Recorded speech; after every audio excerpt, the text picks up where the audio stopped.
In this video, I'm going to tell you everything you could possibly ever need to know about how to land a high ticket sales job. I'm going to go through everything in this Miro board here. But before I do, my name's Jackson Bardsley. I run a business called the High Ticket Bridge, where I help sales reps from all walks of life, whether they have a ton of experience or no experience whatsoever, land their first or their next high ticket sales job in this business space.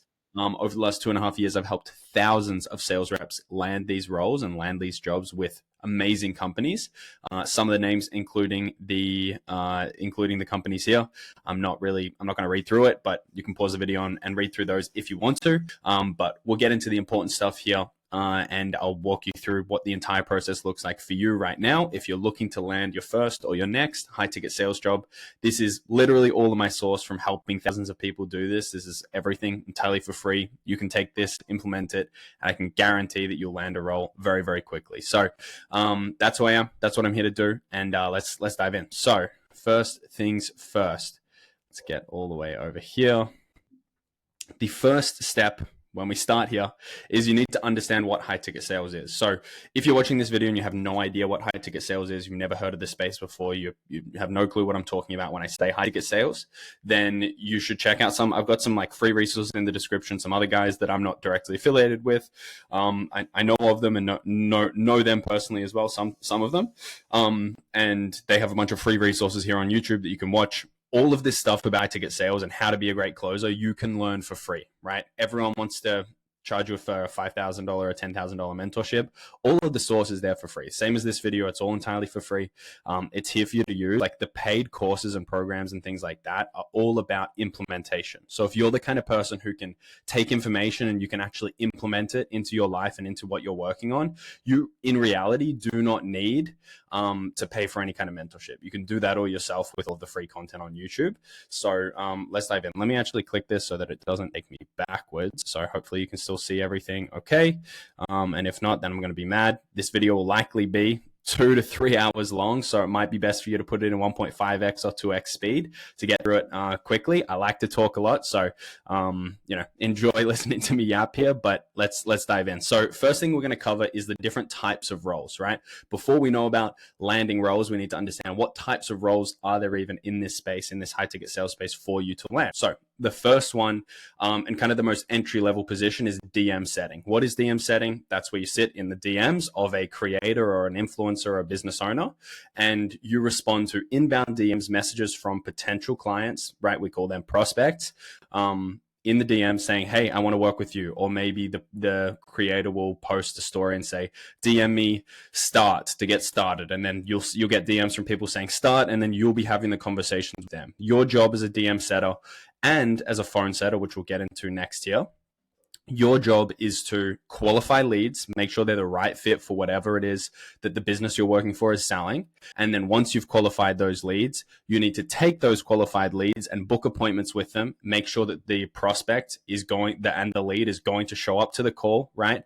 And is going to be excited and is going to understand that they're there to have a conversation about potentially purchasing something. So your job is to make sure that the show rate for those closing calls are high, and your job is to make sure that prospects are super excited to get on them, and they're ready to buy, and they're the right person to buy, right? That's your job as a DM setter. The platforms that you'll typically be operating in are Instagram, Facebook, and Twitter. Those are going to be the 3 major ones. Instagram kind of first and foremost there, but you might be in TikTok DMs, you might be in in text messages. Some companies use like a software, use a CRM where they have all of these social medias linked into one platform, so you might be operating there instead. But those are the typical platforms you need to be familiar with and understand. Next up, what are the marketing avenues used here? And what I mean by that is, where are these leads, these prospects that you're going to be speaking to coming from, so that you understand, okay, this person is coming from an ad, right? This person is coming from a post call to action, right? A CTA. These are where people are going to come, and you're going to need to understand where they're coming from, because if they're coming from an ad, they're probably going to be less of a warm lead, right? They're going to be less interested in showing up to a call or booking a call. If they're coming from a post call to action, they're likely been nurtured. They've likely seen lots of content and lots of other posts before they interact and engage. So two things to consider there, but that's typically where these leads and these prospects you're having these DM conversations with are going to be coming from. So Those are the marketing avenues. Now, commission structures. As a DM setter, there's 4 kind of pieces to this puzzle. Either you're going to be paid per qualified set. So you set an appointment. If it's a qualified appointment, you get paid for that. Sometimes it can be $25. Sometimes it's $50. Sometimes it's $100. It really depends. Sometimes and often you're paid a base. Typically this base pay is going to be, so that's just a monthly base that you're getting every single month, regardless of anything else. Typically it's between $500 and 2 or 3K.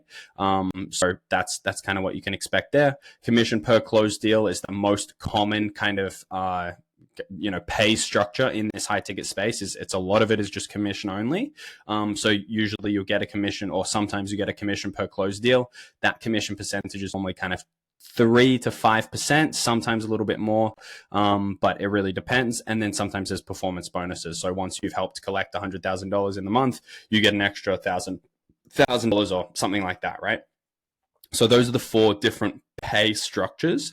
Now, these pay structures, they can be, mixed and matched, right? You might be paid per qualified set and you get a commission. You might get a base and a commission. You might get a base commission and performance bonuses. It depends. It changes company to company, so be aware of that. Typically, DM setters will be making $1,000 to $5,000 per month. So that's kind of typical earnings in DM setting roles. Now, next up, phone setting. So there's 2 different types of phone setting. There's outbound phone setting and there's inbound phone setting. Outbound phone setting is where someone, right, instead of reaching out in the DMs, someone will see some piece of marketing, whether it's content, whether it's an outreach, whether it's an ad. They'll see some kind of content and they'll opt in. What an opt-in is that they provide their information to the business. So they see a piece of content and they're like, oh, that's super interesting. Maybe I want to try that business model, or maybe I want to, work with these guys to generate leads for my company, whatever it is. They'll see that. They'll fill out a form, provide their name, email, phone number, maybe some other information. And then your job as an outbound phone setter is to call these people once they've opted in and provided their information, and again try to set an appointment for them, qualify them, and get them excited, making sure that they show up to their appointment. That's your job as an outbound setter. That's what phone setters do in general. Is same thing as DM setters, but just over the phone. Outbound means you're reaching out to people, you're calling people instead of having people call you or having people booked on your calendar. The softwares you typically be using are going to be CRMs and dialers. A dialer is just a CRM is a customer relationship manager. I believe that's the, I'm so familiar with just calling it a CRM, but that's what the acronym stands for. And what a CRM is, it just holds all information about potential clients, current clients, and you're engaging in there. If someone opts in, their information is added into the CRM and you can call them from there. Dialers are usually used in tandem with CRMs, where they take the information from the CRM and then they call multiple leads at a time or 1 lead at a time. And if the call gets through, then they get put through to you as the outbound setter and you're speaking with the prospect on the phone. Dialers just make the outbound calling process a lot easier and a lot simpler. So that's the kind of softwares you'll be familiar with and using. The marketing avenues that these people are coming from are going to be either ads, outreach, or content. Those are basically the only 3 marketing avenues, in the world that you could get leads from. And you'll typically have people opting in from all of those methods, and then you'll be calling leads from all of those methods as well. Now, commission structures, basically the exact same as DM setting, right? Pay per qualified set, a base pay, commission per closed deal, performance bonuses. However, the typical on-track earnings, right, your OTE for phone outbound dialing roles is going to be $3,000 to $7,000 a month, based on kind of my experience in the industry. Can be higher than that. Sometimes it might be lower than that, but usually it's in that 3 to 7K per month range, and that's kind of what you can expect going into setting. Now, I've seen lots of setters make 10K, 12K, 15K a month. It's possible, but it's not it's not standard or typical. Next up, inbound setting. Basically the exact same thing. You'll be having people coming in from the same marketing avenues. You'll have a very similar commission structure. Earnings potential is usually the same. The main difference is inbound means leads are coming to you, right? They're booking on your calendar and then you're taking Zoom calls, right? That's the only software difference as well, is rather than using a dialer or calling outbound, you're going to be on Zoom or Google Meet or something like that, taking inbound calls and speaking with prospects, qualifying them, making sure they're a good fit, booking in a follow-up appointment with a closer, and then making sure they show up to that appointment, right? That's your job as an inbound setter. Sometimes this is called like a triage role, right? Where you have a triage call with someone. Again, same thing. It's just a call that happens before the closing call to make sure that the person is qualified, shows up to the closing call, and is ready for that call there. The only real difference from this in terms of commission structure is going to be that there's usually no pay per qualified set, just because you're already having people set on your calendar as a inbound setter, and therefore it doesn't make sense for a business to be paying you for then setting appointments. It's a little bit of an easier job. Commissions are usually the same, sometimes a little bit higher, and that's what inbound phone setting look like. So that's that. The final or the last kind of role type I'll talk about is going to be closing, right? Your job as a closer, that's the dream, right? That's what everyone wants to be, is a high ticket closer, is to take appointments inbound on your calendar and close deals, collect cash, and sign people up to a program or service in this online business space. That's what you do as a closer. Very kind of straightforward and simple. If you're watching this video, that's probably where you want to be. But if you don't have any experience or anything like that in the past, usually the setting roles are going to be the better off kind of start for you. But yeah, that's what that looks like.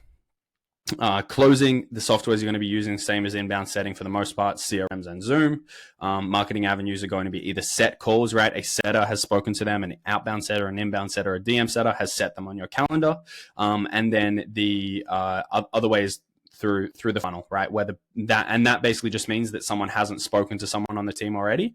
They've just automatically booked straight onto your calendar, or directly, I should say, booked onto your calendar, rather than going through someone else first. So they opted in and then they booked a call. So there's no need for a setter to be calling them or to be setting them on your calendar. So the funnel comes through these three methods, right? Ads, outreach, or content, goes through the funnel, and then they book a call with you. That's kind of what that looks like. For closing the commission structure, there's usually just two pieces. You get commission per closed deal. That's usually going to be 10% is average, 10 to 15, sometimes 20%, sometimes a little bit lower, maybe 8% is kind of the full range that you see there. And some businesses do like increase scaling commission percentages as you perform better and drive more revenue for the business. So that's kind of what you can expect there. So that's what that looks like. You also get performance bonuses, same way you can get them as a setter. You collect a certain amount of cash, or you hit a certain close rate, or you achieve a certain number, you get an extra performance bonus. Typical OTE, on track earnings for closing roles that you could expect is $5,000 to $15,000 per month. $10K per month is usually the goal, but $5,000 to $15K is usually the range you'll see. Some closers make $25K a month, some closers make $50K a month, right? You can make well above that. Usually you shouldn't see a closer making less than $5,000 a month. It's sometimes maybe there, but that means that a business just doesn't have the systems and processes in place to really bring on a closer in that at the point. The final role that I've added in here is full cycle, right? All that means is that you're doing setting and closing. You're doing both sides of it. You're setting appointments on your own calendar. You're closing those appointments yourself. Usually on-track earnings is very similar to closing 5 to 15K per month. But a lot of times you'll have a higher commission percentage, like more typically kind of 15%, because you're doing two jobs, right? You're doing a 5% commission job as a setter, and you're doing a 10% commission job as a closer. So, usually you should get a little bit more, but that is kind of the final role there. So just to recap, we've got DM setting appointments in the DMs. We've got phone setting, outbound or inbound, setting appointments on the phone. We've got closing appointments over Zoom, and we've got full cycle, which is setting appointments and closing appointments yourself. So those are the 5 role types that you see here in the space. And that's what high ticket sales is. You should understand that. If you don't, check out those free resources in the description. Now, next thing that I'm going to cover here is the mindset shifts. Now, might sound a little bit woo-woo. It might sound a little bit, okay, this is what I hear from every guru on the planet. I'm not a guru. I don't sell sales training. I'm not going to try to train you on sales or anything like that. I just help people land roles. That's all I do. And to do that, there are, in here that I've got written down, 6 major mindset shifts you need to make to give yourself the best possible opportunity to land a role. I've ordered them, I've put a number on them in terms of importance, but then they're in a little bit of a different order for a good reason. So I'll go through things in order here, and then you'll start to kind of understand where I'm coming from. So number one, most important, not really mindset shift. It is a little bit of a mindset shift, but the most important thing right now or forever in landing roles is going to be volume. It's the most important thing. If you cannot do the volume that you need to get your applications and get your information out there to as many businesses as possible, you will not land a role, right? If you do 2 great, perfect, amazing applications, the chances you land a role, maybe you land 1, right? Maybe one of those 2 companies, because it was a perfect application, reaches back out to you and says, hey, we want to bring you onto our team, right? They interview you, take you through the process, and you get the role, right? But if you do 100 decent applications, not great applications, not even good applications, just decent applications, if you do 100 of them, I can almost guarantee you that you'll hear back from 25 to 30 of those companies. You'll interview with those businesses, maybe half of them, right? So, 12 to 15 of them will take you to a second round interview if you're interviewing well and you follow the instructions about interviewing that I will cover in this video in a little bit. And then from there, once you've interviewed with multiple times with 15 different businesses, I can almost guarantee you that you'll have 5, 6, 7 opportunities on your table and businesses looking to bring you onto their team. So that is the power of volume. It's so much more important than almost anything else, is just doing the volume of applications. And the second part of this that I tied in here is building a network. What the best closers that I have ever worked with do when they're applying and trying to land their first role and be able to land next roles moving forwards is they build a network by doing volume of applications, engaging with and interacting with as many business owners as possible. And therefore, whenever they want or need another role, they've already got multiple people. They've got 5, 6, 7 guys they can reach out to and be like, hey, I'm looking for a new position. And because they built that network, because they did that volume in the front end and then built that network off of that volume, they have opportunity on the table. They have an abundance of opportunity, and they never need to go back to doing this volume of applications at any point because they just have a network in front of them. So that's another benefit that's tied into doing that volume. So the second most important thing, I might actually say it's the third most important thing. And I will probably put this as second, but the third most important part of this whole process in landing roles is remembering that your goal is to get to the next stage. It's not to get to the finish. Now, what I mean by that is that when you're applying to these opportunities and you fill out an application or you record a Loom video and you send it to the business owner, whatever you do, your job with that application in the front end is not to land the role. No business, I've never in my entire life seen a business hire someone based on their Loom video. Even if you've got the best Loom video possible and you sound like the absolute perfect fit, a business will still say, awesome, we really loved your Loom video. Let's get on a call. And you'll do an interview, right? No matter what. So your goal with the applications and the Loom videos is to get to the next stage, which is usually an interview, right? So you need to consider that when you're filling out your applications. Don't rush the process. Don't be trying to give them all of the information, tell them everything about you in your application. Your goal is just to show them why they should interview you, is to build a little bit of intrigue, have them thinking, oh, wow, I really like Jackson. Let's bring him on to an interview, right? That's your goal. Your goal in the interview process either is to get to the second round interview or the third round interview or whatever, or to land the role. So that's when things change. Your goal shouldn't always be in the entire process to land a role, because a business won't hire you when it's not the point in time in the application process to hire someone. So keep that in mind. That's what that means there. Number 4, most important, number 3 in the order of things, is going to be demonstrating sales skills, right? And this is going to tie into number 5 here, which is handling objections, and I'll get into that in a second, and I'll also talk about that later on. But demonstrating sales skills is something that you can and should be doing in this application process. And what I mean by that is there's multiple ways that you can go about showing a business your sales skills in the application and landing roles process without joining the team and taking calls for them, right? Your job and your goal should be to show a business. If you don't have experience right now, which I'm sure a lot of people don't, a lot of you guys watching this video are probably trying to get into your first ever role, sales role, let alone high ticket sales role. if you don't have any experience, you don't have any proof of the fact that you're a great sales rep. So what you need to be doing in the application process is demonstrating that you are a great sales rep, because you probably are. But if you can't show it in the application process, why on earth would a business hire you? They won't. I can promise you they won't if you don't show them you're a great sales rep. And I'll cover how you can do that. There's a couple of ways.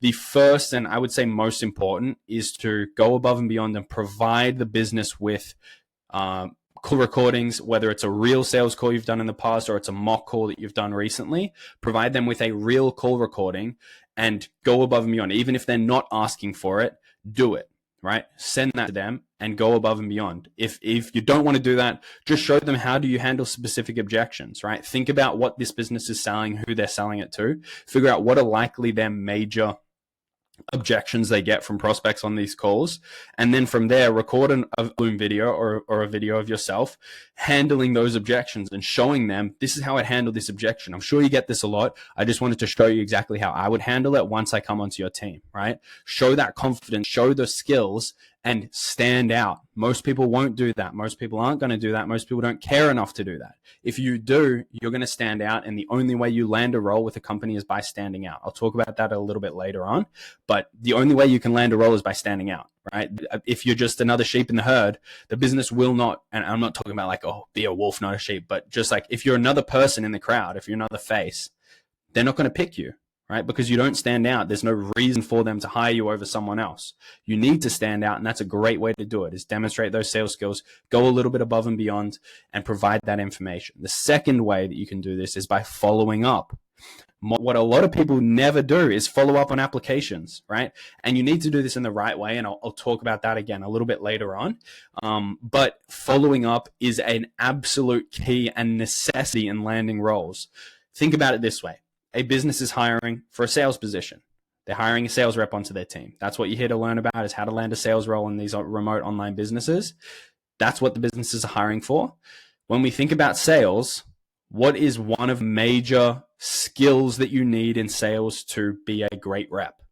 The follow-up, right? So much of sales, I don't know what the statistic is. I think it's like 70% or 80% of sales happen in the follow-up. They happen after the initial conversation. They happen in that follow-up when you're not hammering, but jumping on a prospect over and over and over again to keep on top of the relationship and the potential to move forward with them until they buy, right? Until they become a customer and a client. So if you can't show in the application process that you have the skill of follow-up, why on earth would a business hire you onto their team, right? They wouldn't. They have no reason to. You haven't shown the sales skills. So what you can do in the application process is, instead of just interviewing or sending an application, sitting back and hoping you get the role and hoping you get to the next stage, you need to follow up. You need to follow up over and over and over again until you hear something. These business owners are busy. They're not always checking their emails. They're not always checking their DMs. They're not always on top of things because they've got so much going on. So you need to make the effort to follow up with them and show them that you're a great rep, that you've got the skill of follow-up, that you can be tenacious, and you're going to keep on going until you hear something. Businesses will look at that like, oh, wow, I like this guy. He's got that hustle. He's got that mentality that we need on our sales team. We need guys who are following up. So that's what you can do there. The final kind of piece to demonstrating sales skills in this landing roles portion of things is handling objections. Now, I talked about handling objections in a sales kind of basis, but what I mean by this is handling objections in the interview and application process. Now, when I say that, I don't mean, handling sales objections. I mean handling the objections that a business might have that is preventing them from bringing you onto their team. So you probably have some reasons why a business wouldn't absolutely love to bring you onto their team, right? If you didn't, you'd have a role and you wouldn't be watching this video right now, right? But you don't, and you do have those things, and you're not on a team right now, and that's why you're watching this video. So this is a way that you can firstly give yourself more opportunity to land roles, stop businesses from not bringing you onto their team, and also demonstrate the sales skill of handling objections in the application and interview process. So what you do is, in an application, if you're answering a question, or in an interview, if you're answering a question, instead of just answering the question and then leaving the rest kind of up to whoever's interviewing you, you need to answer the question, and then you need to consider, what could this business owner, what could this interviewer, what could this recruiter, what could this sales manager be thinking about my answer that might prevent them from hiring me? What are the objections they might have based on what I'm saying and how I'm answering to bringing me onto their team? Once you think about that, a bunch of things are going to click in your mind. Oh, it could be this, it could be that, it could be because I've got this side hustle, it could be because I don't have this past experience, it could be for this reason or that reason. Your job now is to, based on that information, handle the objection. Show them why that isn't an issue, why whatever they could be thinking about is not a problem and shouldn't be a problem for them.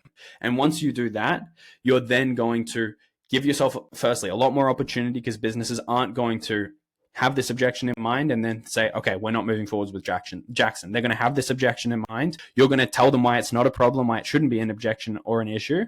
And then you're going to continue forwards. The business is going to be like, oh, wow, that was really a great answer from Jackson. That's awesome. He handled that objection. It's not a problem for me anymore. It's not preventing me from hiring. And in fact, it's putting him forwards because he covered the bases as to why that isn't an issue.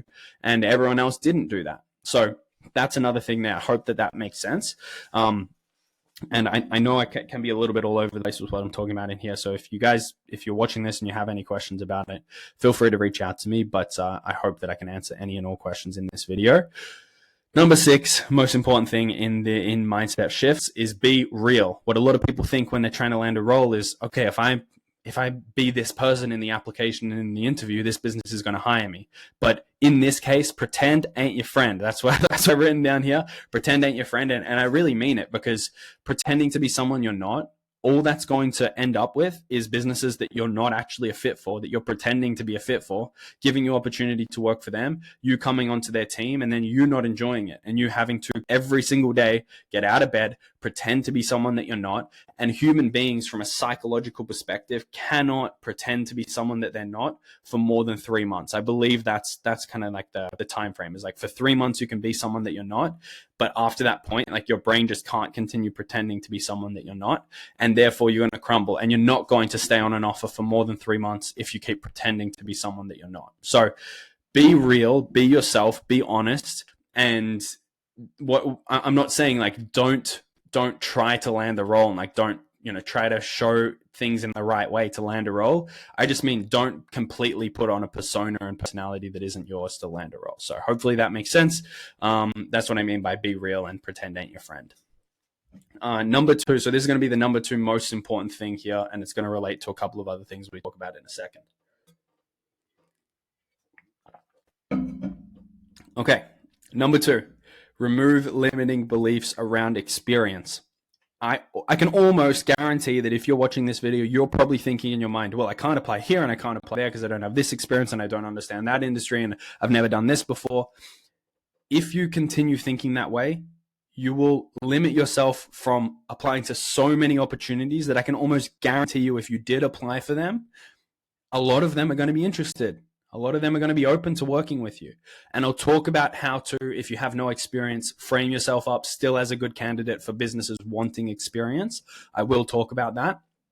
And we'll also hopefully very soon be releasing a video here on YouTube as well, where I'm like going over real life examples of like helping people who have no experience frame their experience up. But anyway, we'll talk about that in a little bit.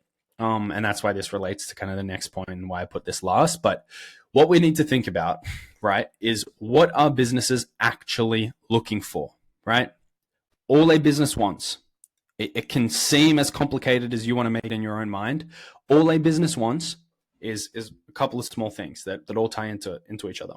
Someone who's going to be able to have great sales conversations with the prospect. And what that means is that you're able, what that means is that you're able to connect with the prospects, you're able to understand their pain, you're able to have them feeling good about purchasing whatever it is they're purchasing on the call. That's your job. So you need to be able to do that, right? You need to be able to be a positive representation of the business itself, and that's it.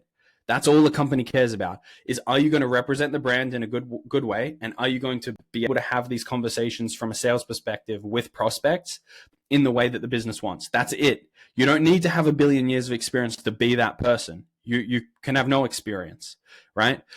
So stop limiting yourself. It doesn't even matter if a business says we need someone with 2 years of sales experience or we need someone who's been in e-commerce before. It doesn't matter. Even if a business says that, it doesn't matter. Still apply, still put yourself forwards.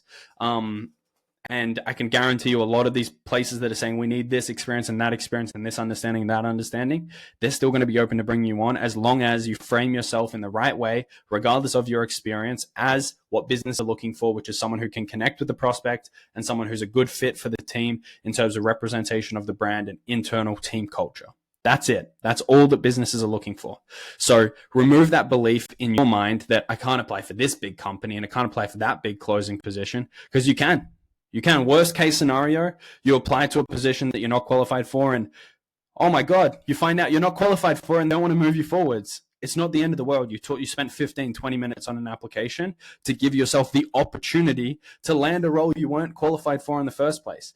And I would be very confident that even if 20% or 30% of those businesses, even if 10% of those businesses move you forwards, you submit 10 applications you wouldn't have originally, one of them is going to move you forwards. One of them is going to be very happy with you, right? So keep that in mind. Hopefully that makes sense, and remove that limiting belief. So those are the things. Do the volume, focus on getting to the next stage of the landing role process. Demonstrate your sales skills in the application process. Handle your own objections for interviewers to not be worried about bringing you onto their company. Be real, be true to yourself, and remove any limiting beliefs you have about what experience you have and what roles you can apply to. You can apply to all of them. So those are the mindset shifts you need to take to move forwards, and we'll get onto this next part here, which ties into removing those limiting beliefs. So what you need to consider right now is, who are you, right? This is going to be the information that you take into this next stage, which is what we do with this information in regards to applications, interviews, Loom videos, and all of that good stuff. So we'll talk about that here in a second. But first things first, who are you, right? And what I mean by this is, you don't need experience. Sure, if you have experience, great. You're a step ahead. You've got that opportunity on the table, which is good, but you don't need it. And even if you feel like you don't have any experience, everyone has some experience, something. And I'll get into what those options for potential experience are or is, but you don't need experience. Everyone has some experience anyway, and it's only a matter of framing your experience in the right way. So a matter of framing your experience to demonstrate that you are the fit that the business is actually looking for. That's it. That's the most important thing. So keep that in mind. What I mean by everyone has some experiences, you've got likely multiple of these four, but worst case scenario, you at least have this fourth one. So I'll go through what these are. You either have work experience, whether you've worked as a sales rep before, whether you've done door-to-door sales or corporate sales or high-ticket sales, or you've run your own business or whatever. You have work experience. Most people watching this video should have work experience. The only time that someone's probably watching this video and doesn't is if you're like fresh out of high school, you never worked previously, and that's okay. You can still land a role in this space. You can. I've seen a lot of people do it. It will be more difficult for you, just being totally honest and candid. Keep that in mind. It will be a more difficult process, but you can do it 100%. But everyone probably has some work experience, even if you just worked as a barista, even if you just worked the checkout at Target, even if you were stacking boxes at Walmart, even if you worked in a warehouse, if you worked as a roofing contractor or whatever, you have some kind of work experience. So what I want you to do now, while I go through this, is write down each of these four as a title, and for every single one, write down everything you can. I don't care if you worked in a job for 2 days, if you worked one shift, if you worked for 3 months, whatever it is, write down where you worked, what you did, and write down how long you worked there for. Now, based on that information, what you need to figure out is, what engagement did you have in the sales process or the client, the client experience process in that business. I'll give you some examples. Let's say, and this is a real example of someone that I spoke to a while ago, a client of mine that I helped land some roles. She had worked as a bartender a bartender and a server for 20 years, right? So a lot of time in the service industry, but no sales experience at all. but she had 20 years of experience working with a ton of customers every single day, having conversations with all different people from all walks of life. And now, based on that experience, all that matters for her is taking that experience and framing it in the right way, offer to offer. What we figured out is over the 20 years, she probably engaged with like 300,000 customers. 300,000 people she interacted with. She, maybe didn't change their life, but she impacted their life and their experience with the business she was working for in some capacity. So now what it was a matter of figuring out, where did she work? What kind of people did she deal with in each of those places? And then taking that experience and applying it to each individual offer. I'll give you 2 examples from this. One example was she worked in like a very high-end kind of bar in, I don't know where it was, but, a big city, where she had a lot of she had a lot of corporate people, high-level C-suite executives, lawyers, big baller people that were very professional coming in, and she was serving them and having conversations with them, engaging with these clients who had a lot of money and were very experienced individuals and very professional and whatever else, right? So she had that experience. Now, from that experience, what we can take to present to these businesses is, if a company is selling to corporate level people, if it's selling to professional high level business owners, whatever it is, she can talk about, I spent 12 months working at this place in Manhattan and blah, blah, blah. Over that time, I probably dealt with, maybe 3,000 different high-level C-suite executives. I'm very comfortable having conversations with these people who are at a much higher level professionally in business and work than I am. I know how to handle these conversations. I know how to engage with these clients. That is why I'd be a great fit to sell for blah, blah, blah offer that's selling to these high-level individuals, right? It's just a matter of framing that experience for that company to show why she's the right fit for what the business is actually looking for. So I'm hoping that this is starting to make sense. Second example of this is she told me that she was really interested in applying for this real estate company, right? That like a real estate offer, I should say, that was selling some kind of coaching or lead gen services to real estate agents. But she's like, I don't have any real estate experience. I've never invested in property. I've never done this. Okay, when have you and where have you engaged with real estate agents on a frequent basis? Oh, actually, I worked at this restaurant here, and right around the corner was this real estate office, and they had like 20 different real estate agents there, and they would always come for lunch and they would always come for dinner. Okay, you spent X amount of time engaged with X amount of different real estate agents. You're very comfortable having conversations with these real estate agents. You can engage with them and interact with them, and you understand kind of the lingo and the language that they've spoken about. And therefore, I'd be great at selling this real estate lead gen offer or this real estate coaching company offer, right? It's just a matter of taking the experience that she had that was not related whatsoever towards sales and relating it to the offers, then the individual companies that she was applying to work with. So maybe you don't have that vast level of experience, but I'll get into what you can do if you don't have that work experience here in a second. But second thing that ties in directly with work experience is business or side hustle experience, right? So maybe you've tried to set up an e-com drop shipping store in the past and failed, or maybe succeeded, right? Maybe you tried to start a lead gen agency yourself before. Maybe you ran a restaurant before and successfully ran a business. Maybe you had your own real estate brokerage or whatever, right? A lot of people will have some kind of business or side hustle experience. Whether it worked out for you or didn't, it's experience that you can 100% use to apply to these opportunities. If it did work, you can talk about the fact that you understand this industry, you were successful in this industry, you did this, this, and this before, you achieved these numbers and whatever else. If you ran your own business, you were likely doing your own sales. So you have sales experience. Whether you were a sales rep in another company or not, you have sales experience through running your own business, right? If you had a side hustle that didn't go your way or a business that didn't go your way, that's still great, valuable experience that you can speak about to land a role, right? If I tried to start my own lead gen agency and I failed and I didn't make any money and I lost some money actually, that's good experience, because what I can do is I can then come into that interview or those applications for an offer that's trying to help lead gen agency scale, or is trying to help people start a lead gen agency, and talk about, I actually ran my own lead gen agency and I struggled so much. I lost $2,000 and I got 0 clients. and I know how valuable it would be for these people that are coming into the Lead Gen Agency 101 coaching program and getting work and working with professionals who understand the space, who have been successful. I know I could have used that. And so I would absolutely crush having these conversations with these guys, because I can speak from my personal experience in failing in this industry myself, right? That's where you can use a failure as a great example of why you're a good fit for an offer. So hopefully that makes sense. That's where you can use kind of that business and side hustle experience. Not everyone will have that, but some people will. Education, whether you've bought a sales mentorship before, you've become a part of a community for sales, or anything else in this online space before, which is, if you're watching this video, you're probably on like School, or you're probably in Discord, or you're probably, in some kind of coaching community or whatever, whether it's sales or not, you're probably engaging in this online space. And that's all education. You might have professional education, which is great. You might have done a professional course in coding or something else. That's experience, right?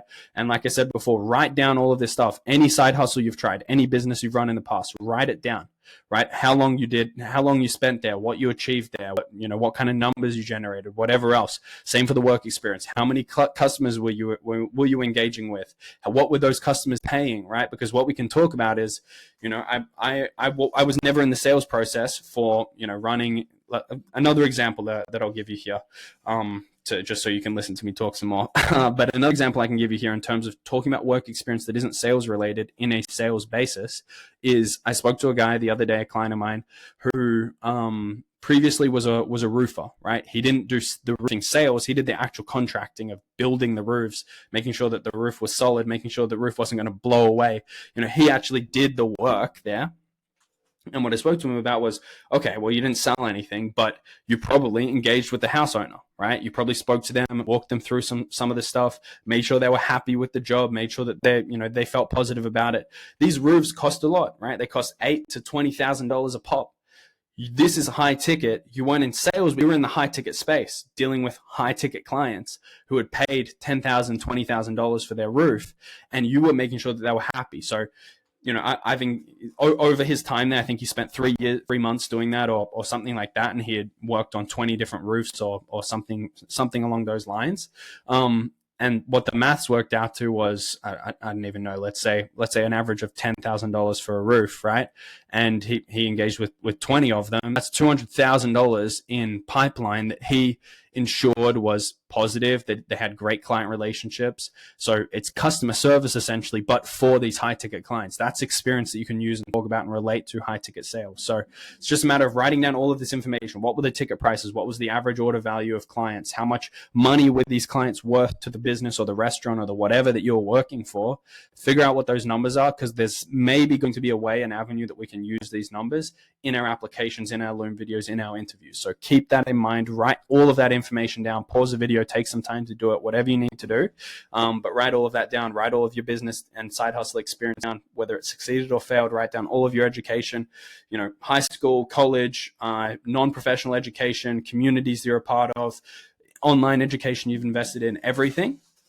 And the final thing, which is a lot more broad, is life experience. So I don't expect you to write down a whole memoir, to write down all of your life experience. But what you can talk about here, or, you probably won't write this down, but what we can think about here is the fact that for a lot of these jobs, what a lot of these businesses that are hiring for these roles and selling something online remotely, you might have some way to personally relate to the business or to the prospects getting on the calls with, or you might have someone else in your life that can relate to it as well, right? And your job at the end of the day is always to consider what a business is looking for.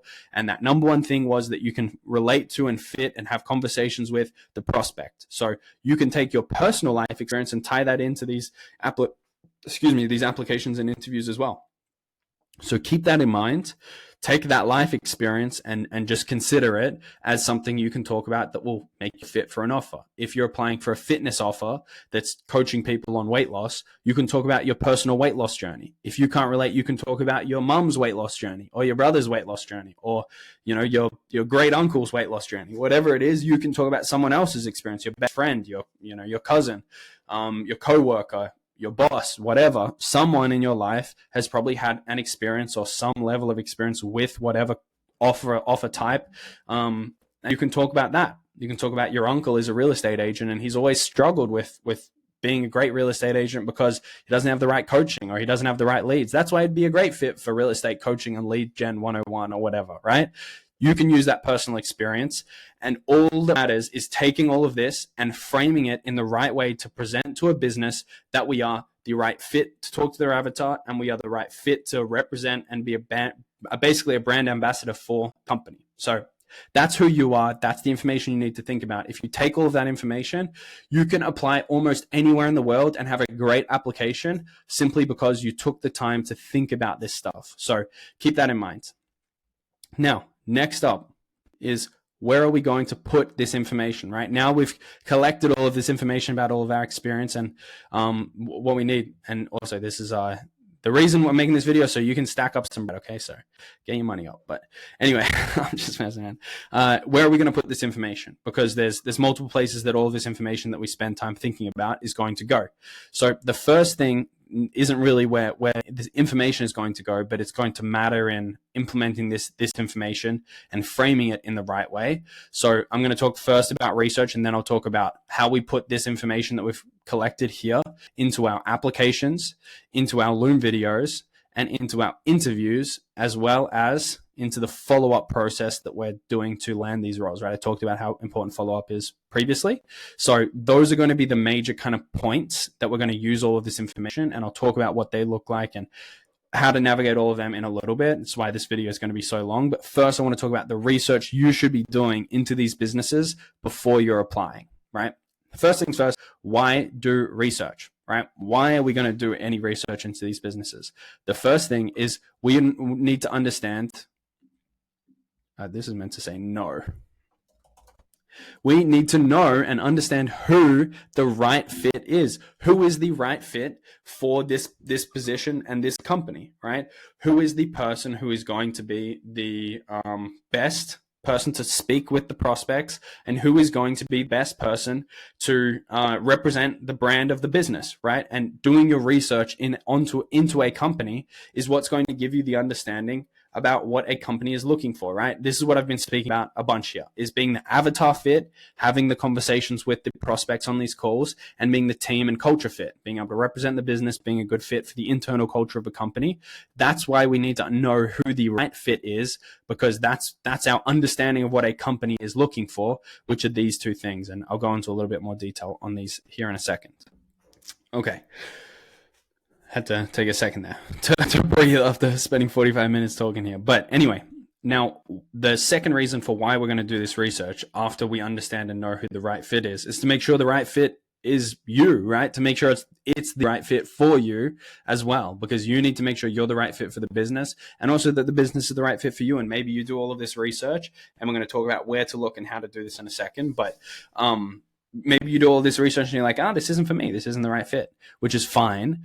But as I said here, volume is the most important thing. So my recommendation to you is apply to everything, literally everything, unless you do the research and you're like, I would hate that. I would absolutely despise selling that. I hate what this company is selling. I hate what this brand is representing. If that's how you feel, don't apply.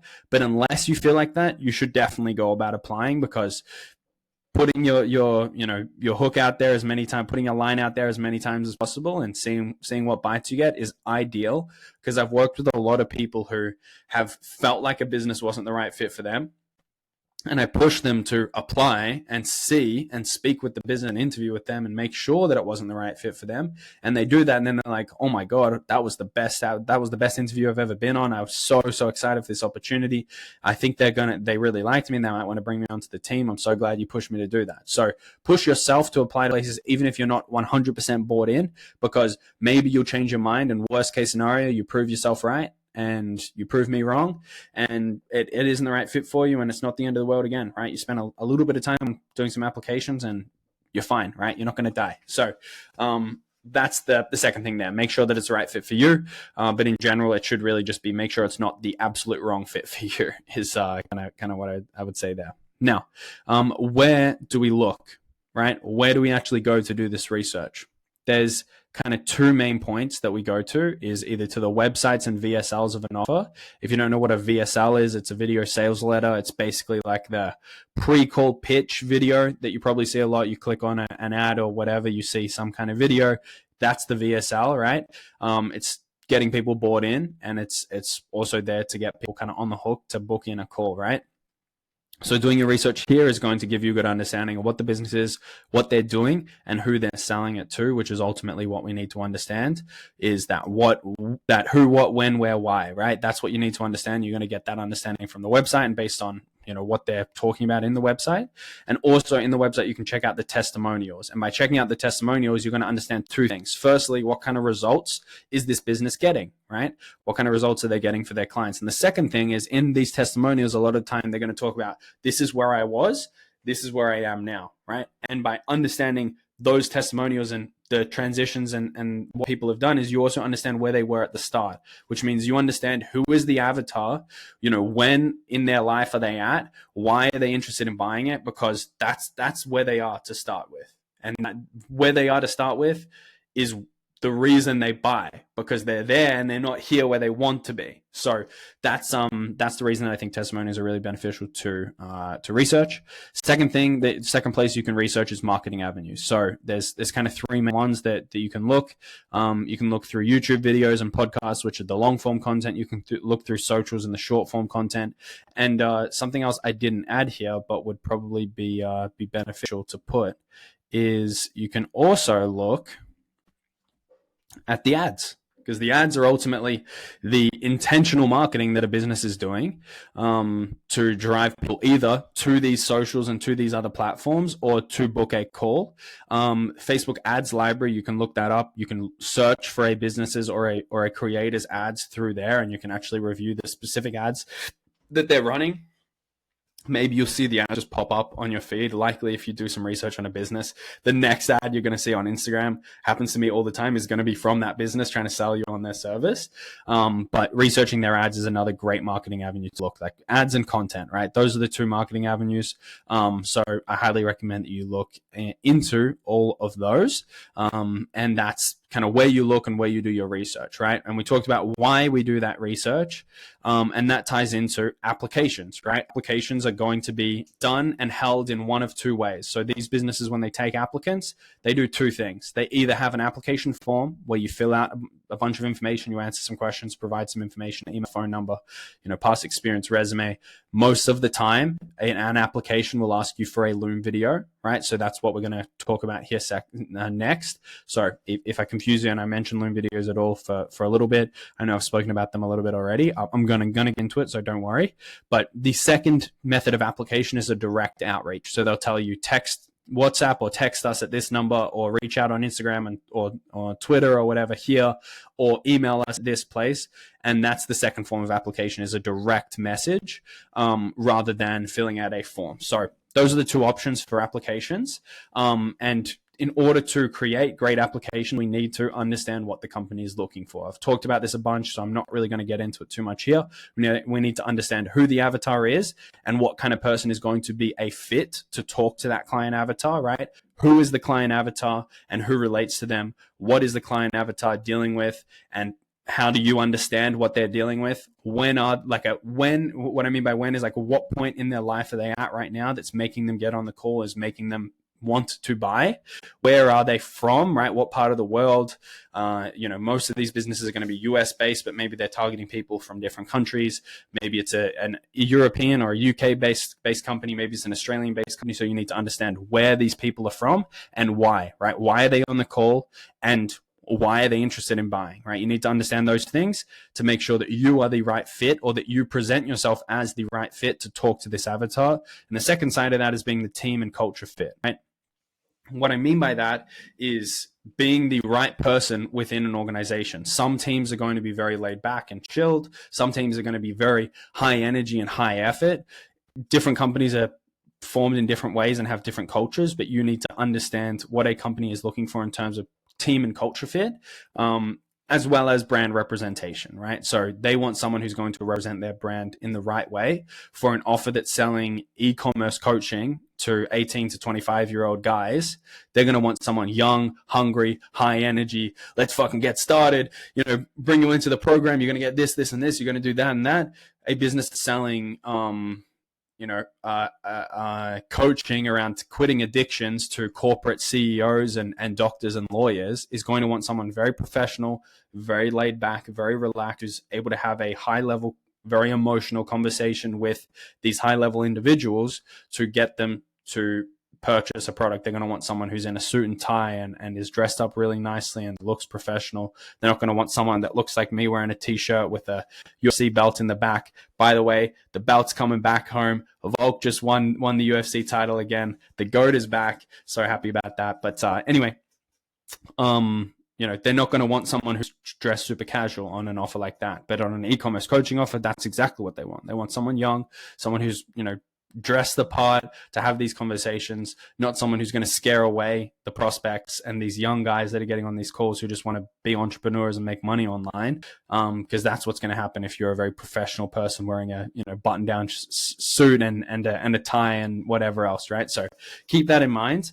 You need to be the right team culture and representation fit. And then the way that we can determine this is through the pre-application content and the founder's long form content. So if we make sure we're consuming the pre-application content properly, which is either the job posting from the business owner saying we want this, this, and this, or the Loom video from the business owner saying, hey, this is who we're looking to hire, this is who currently performs on our team, this is who we're looking for. As long as you understand that information, then you're going to be good to go. And the other way that we can understand this, if there isn't that pre-application content, is through the founder's long form content. So if we look at the YouTube videos and the podcasts, that's where we're going to see that long form content where you get more of the personality of the business owner, right? Where they're just talking candidly and they're just answering questions on a podcast, or they're talking more long form like me in this video where they're just talking. You get an understanding of their personality and who they are and what makes them tick, and likely what kind of culture their team has, right? So that's the best place to do that kind of research. So keep that in mind. Understand what that is, so that we can take this information and represent it and frame it, right? It's a matter of framing that information in the right way to demonstrate that we are these two things, right? Now, next thing before I get onto the actual technical stuff behind filling out applications or submitting applications is the skill types. There's two different types of skills that you can have as a human. You can either have soft skills or you can have hard skills. Soft skill, everyone has both, but those are the two different types of skills. Soft skills are going to be your positive traits, right? These are not like tangible things that you've done or that you are or that you have. These are the mental skills and traits that you have, like your grit, your determination, your hustle, your willingness to work hard, your coachability. Those are the soft skills. They're things that you can't necessarily teach someone. It's just someone has them or they don't. Those are soft skills. Hard skills are going to be your experience, right? The knowledge that you have, the things you've done in the past, the ability that you have, the experiences that you've done previously that make you a good fit for something, right? Those are the two skill types, and it's a matter of representing both of them. For people who don't have necessary experience, who don't have work experience in an industry or in sales, you're going to talk more about the life experience and the soft skills that you have that still make you a great fit to join a sales team, like your coachability, like your willingness to outwork everyone, like your ability to learn quickly, whatever else. That's the skill types you're likely going to be talking about a lot more. Now, in an actual application, there's kind of two things in an application form that matter the most. And then in the direct application, your Loom video is always going to matter most. And in these applications, your Loom video is going to be the most important thing. Something to consider is that when business owners get applications, typically this is what they do. This is my understanding and what I've seen business owners do. You'll fill out an application form. You'll answer a bunch of questions. You'll provide a Loom video. Maybe you'll provide a resume. What a business owner is going to do is they're going to briefly skim your question answers, right? Make sure that they are not well written, but that they're that effort was put into them, right? That you didn't just write a one-word answer, or you didn't just write a half a sentence. You wrote 2 to 4 sentences. You went into some detail. That's what matters about answering the actual questions. You want to also make sure that you're actually answering the questions, that you're not talking about something that's unrelated. So make sure you're actually answering the questions. Make sure you're going into detail and you're providing, a good amount of context in them.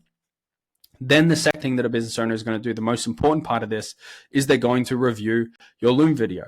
Once they do that, they're going to be able to determine, is this the kind of person that I want representing my business? Did they show up professionally in their Loom video?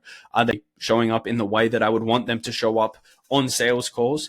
And I'll talk about that in a little bit, but that's what they're going to be looking for in the Loom video in your application. And then if they like your Loom video, they'll either bring you into an interview or they'll then go back and they'll review properly. They'll read through every single one of your answers. Now, two things. The bar for entry into being a high-level candidate in applications is so fucking low. I'm dead serious when I say this.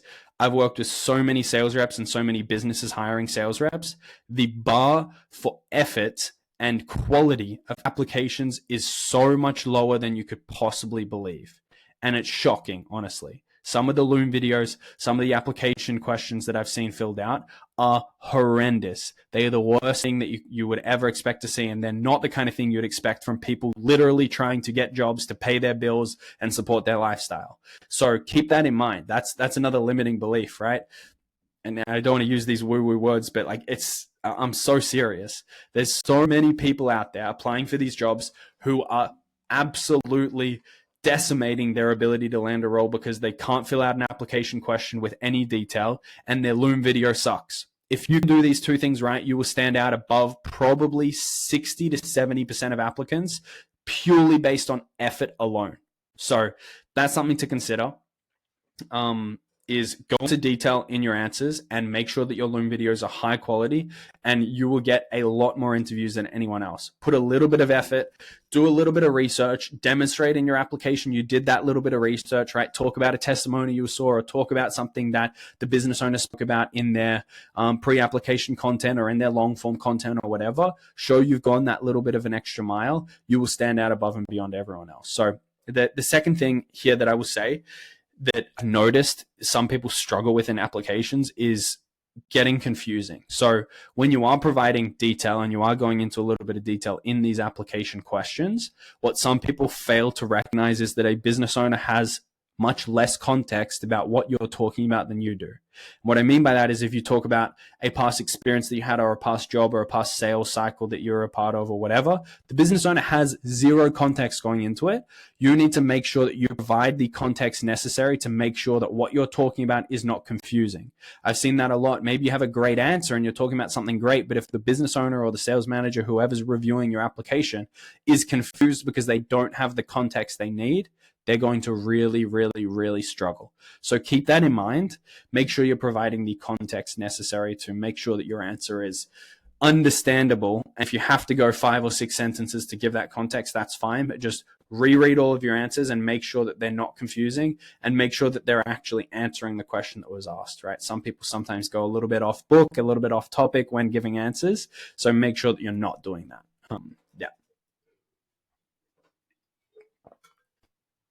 So that is applications. Next part of this is Loom videos. Probably the most important part pre-interview in landing roles is your Loom video. And the number one thing that's most important about these Loom videos is the customization of them, the personalization and individualization of your Loom videos that makes you the right fit for a company. So what I mean by that is you don't want to always be providing a general Loom, right? You can't just come into all of these applications and send the same Loom to every business, because what you're not doing there is you're not showing a business why you are these two things, why you're a good fit for the avatar and why you're a good fit for the culture. You're just talking about why you're a good sales rep and why you would be good at selling anything, which is not what we want. We want a business to know why you would be good at selling what they sell. Now, that being said, there will be some general applications for pipelines, for recruiters, for multi-business portfolio companies and things like that you will fill out, that it's fine to provide a general Loom for. And what I'm going to do here is I'm going to tell you the framework to use for this general Loom video that you can submit to general applications. And then I'm going to talk about how you can use this framework and change 2 simple things to customize your Loom video for every other application that you submit. So that's what we're about to go through here. This is everything you could possibly need to crush these Loom videos and make them absolutely amazing. So I'm going to dive into that here now. For the general Loom video and any Loom video, there's a 4-part framework that I tell people to cover. Number 1 is an introduction, right? This is just talking about who you are. And in a second, I'll get into some explanations or some examples of this.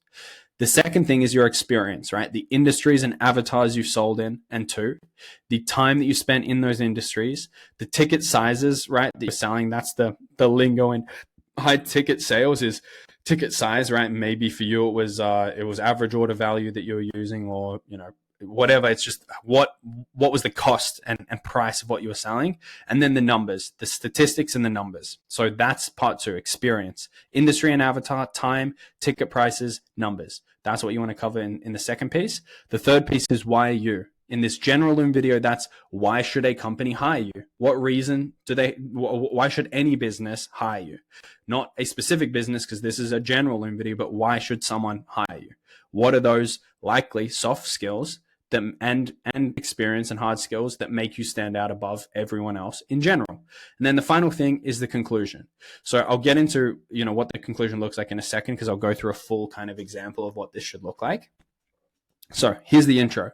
Hey, what's going on? I'm Jackson Bardsley, 22 years old. I'm Australian, currently in Toronto, and I'm looking to be your next high ticket closer, right? That is what that intro looks like. Now, experience is where we talk about the general experience that we've had previously. I've been a sales rep in the solar and the and the tech SaaS space. Over that time, in solar I spent about 2 years, and in tech I've been there for about the last 4 years. In solar, I was selling anywhere from kind of $20,000 to $60,000 units, and in SaaS, I've been selling all the way from kind of $5,000 all the way up to $100,000 units. And over the total time that I've been in both industries, I've closed about $15 million in total deals, and I've been the top sales rep. I was the top sales rep in solar for my final year, and I've been one of the top 3 performers in our company for the last 7 months in my current role. Right? Whatever it is, that's what you're talking about. The industries, the avatars, the time you spent there, what tickets you were selling, and the numbers. So this is likely going to be how much revenue did you generate, what kind of pipelines did you generate, how many appointments did you set, what rank or level were you in the company. If you don't have sales experience, this is going to look a little bit different. It's going to be like what I talked about. I spent the last 20 years in the customer service industry. I've probably interacted with about 300,000 customers. Over that time, I've worked with people from all different walks of life, from real estate agents to high-level corporate executives to college students to entrepreneurs to blah, blah, blah, to blah, blah, blah.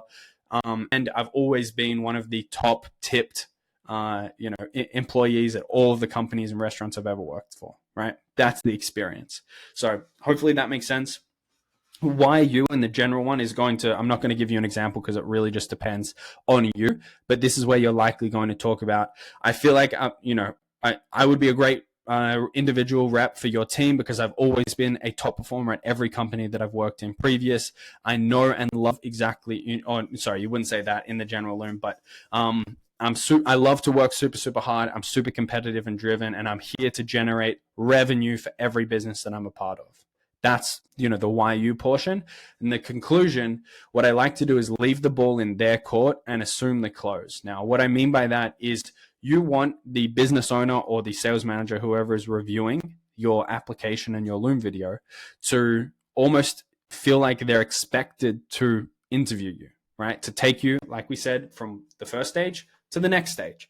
That's your goal. And to do that, what we can do is we can conclude the video by assuming the close. So this isn't sales. We're not actually closing anything, but assuming the close of booking that kind of appointment, right? Now, hopefully this makes sense. Here is what I would recommend that you actually say here is thank you, rather than what a lot of people do, which is thanks so much for taking the time to watch this. I really appreciate you watching my Loom video. I hope that I hear back from you soon. And thank you. Right? That's how a lot of people will kind of end their Loom videos. Instead, what I recommend you do is thanks so much for taking the time to watch this video. I'm really looking forward to working with the team. Let me know when we've got a little bit of time to jump on a call. right? That way, the person who's reviewed your Loom video goes, oh, okay, I guess I got to book a call with Jackson, or I got to do an interview, right? They're almost expected to get to that next stage based on just simply the way you concluded the Loom video. So that's a good kind of conclusion you can steal from me. You can change it up a little bit, but that's how I recommend concluding the Loom video. So those are the 4 pieces of the general framework. Hopefully that makes sense. And that is the general Loom video you're going to send out to any general application for pipelines, recruiters, portfolio companies, and things of that nature. Now, to customize your Loom videos for all of these individual businesses you're going to be applying to, because remember, we're here to do volume, right? We're going to be doing volume. Sorry, my camera froze there for some reason. This is how we're going to customize our Loom videos. We're only going to change 2 things. It's very, very simple. We're keeping this exact framework and we're changing 2 things. In the intro, we're very, very simply changing, instead of just who you are, but also saying hello to the company, right? Hey, what's going on? Hi, Ticker team. I'm Jackson. I'm 22 years old, Australian, currently based in Toronto, right? That's the only change, is instead of just introducing yourself, you're going to say hello to the company, because then immediately they know, oh, okay, Jackson actually knows us. Jackson's actually saying hello to us. Jackson's making this Loom video specifically for us, rather than what a lot of people do, which is provide a general Loom to every company they apply to, and therefore no one wants to interview them because their Loom is general. Their Loom is not tailored to each individual company, right? So that's part 1 here. That's the introduction. Say hi to the offer. Number 2 is why you. What makes you a fit for this company? What I mean by that is, how are you an avatar and team culture fit? This is everything we've been kind of working towards to this point. And this is going to be the same thing we do in everything, in your applications, in your Loom videos, in your interviews, in your onboarding, everything. You need to show that you are the right fit for this company. Now here, we're going to talk about anything from this experience that makes us the right person to talk to the avatar and makes us the right person to be a part of this team and represent this business. That's it. So now, if I'm applying to a fitness coaching offer for middle-aged women, because I'm not a middle-aged woman and I'm not a woman, let alone a middle-aged individual, I don't relate personally. And I have never sold in this industry before. So now what I can talk about, maybe to make myself a fit for this company and make myself a avatar fit, is talk about how I've seen my mom be positively impacted by exercising a lot, eating very, very healthily, and overall looking after her health and physicality. I can talk about that, because that's what makes me a fit for this company. Is I understand how beneficial it is for middle-aged women to be looking after their body and exercising right and eating the right way, because I've seen how much it helped my mom. Or the other way, maybe I have an aunt or a sister or someone who's really struggled with this.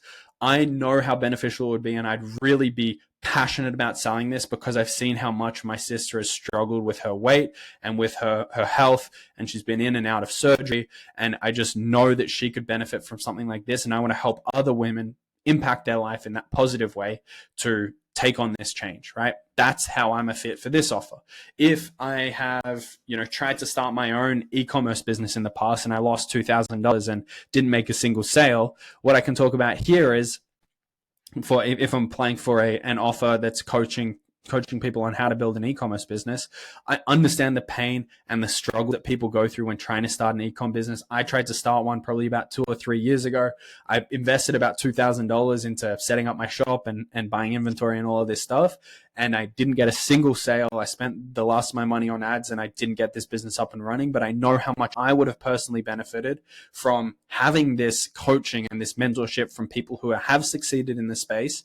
And I know I probably would have made a lot of money if I had invested in something like that myself. So I want to help people avoid the mistakes I made by becoming a part of the one-on-one mentorship coaching program, whatever it is, right? That is what we want to do.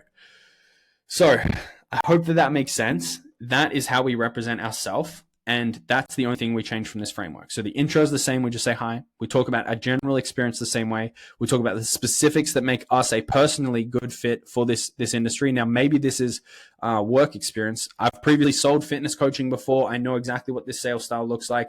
I'm super confident. I've sold $200,000 in this industry before, and you've got that direct experience. But the examples I gave were for where you don't have that experience. You need to likely talk about some life experience, some personal experience, or some side hustle experience or something like that, right? So hopefully that all makes sense. That's how we customize our Loom videos for each individual offer. Now, the final pieces of the puzzle for this Loom video are going to be not about the content, but about everything else. So, well, there's one piece about the content, but there's 3 must-haves. You need to have a good visual and background. You need to have the right energy level, and you need to make sure you answer the question. So I'll talk about this part actually first, because this ties into this, like this is where we're talking about the content of this Loom video. But in this part of it, some businesses will ask you, answer XYZ question, talk about XYZ thing in your video. Tell us about blah, blah, blah in your Loom video. So you need to make sure that you answer all of the questions. And to do this, you want to plan and cover all the bases. So if a company asks you to cover 2 out of 3 things, and they give you those 3 things, you want to plan to answer all 3 of them, and then you want to cover all of your bases for all 3 of those questions, and then figure out, how am I going to answer these questions? Which 2 am I going to pick to actually answer? And then you just add those into somewhere in this framework that we're using for the customized Loom videos.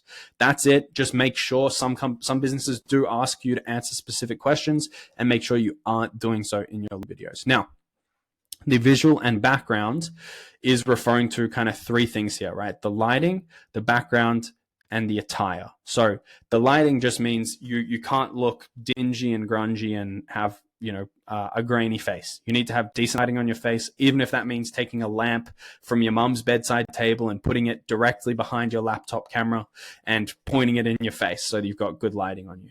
But you need to have good lighting. Second thing is the background. You ideally want to have a simple background behind you.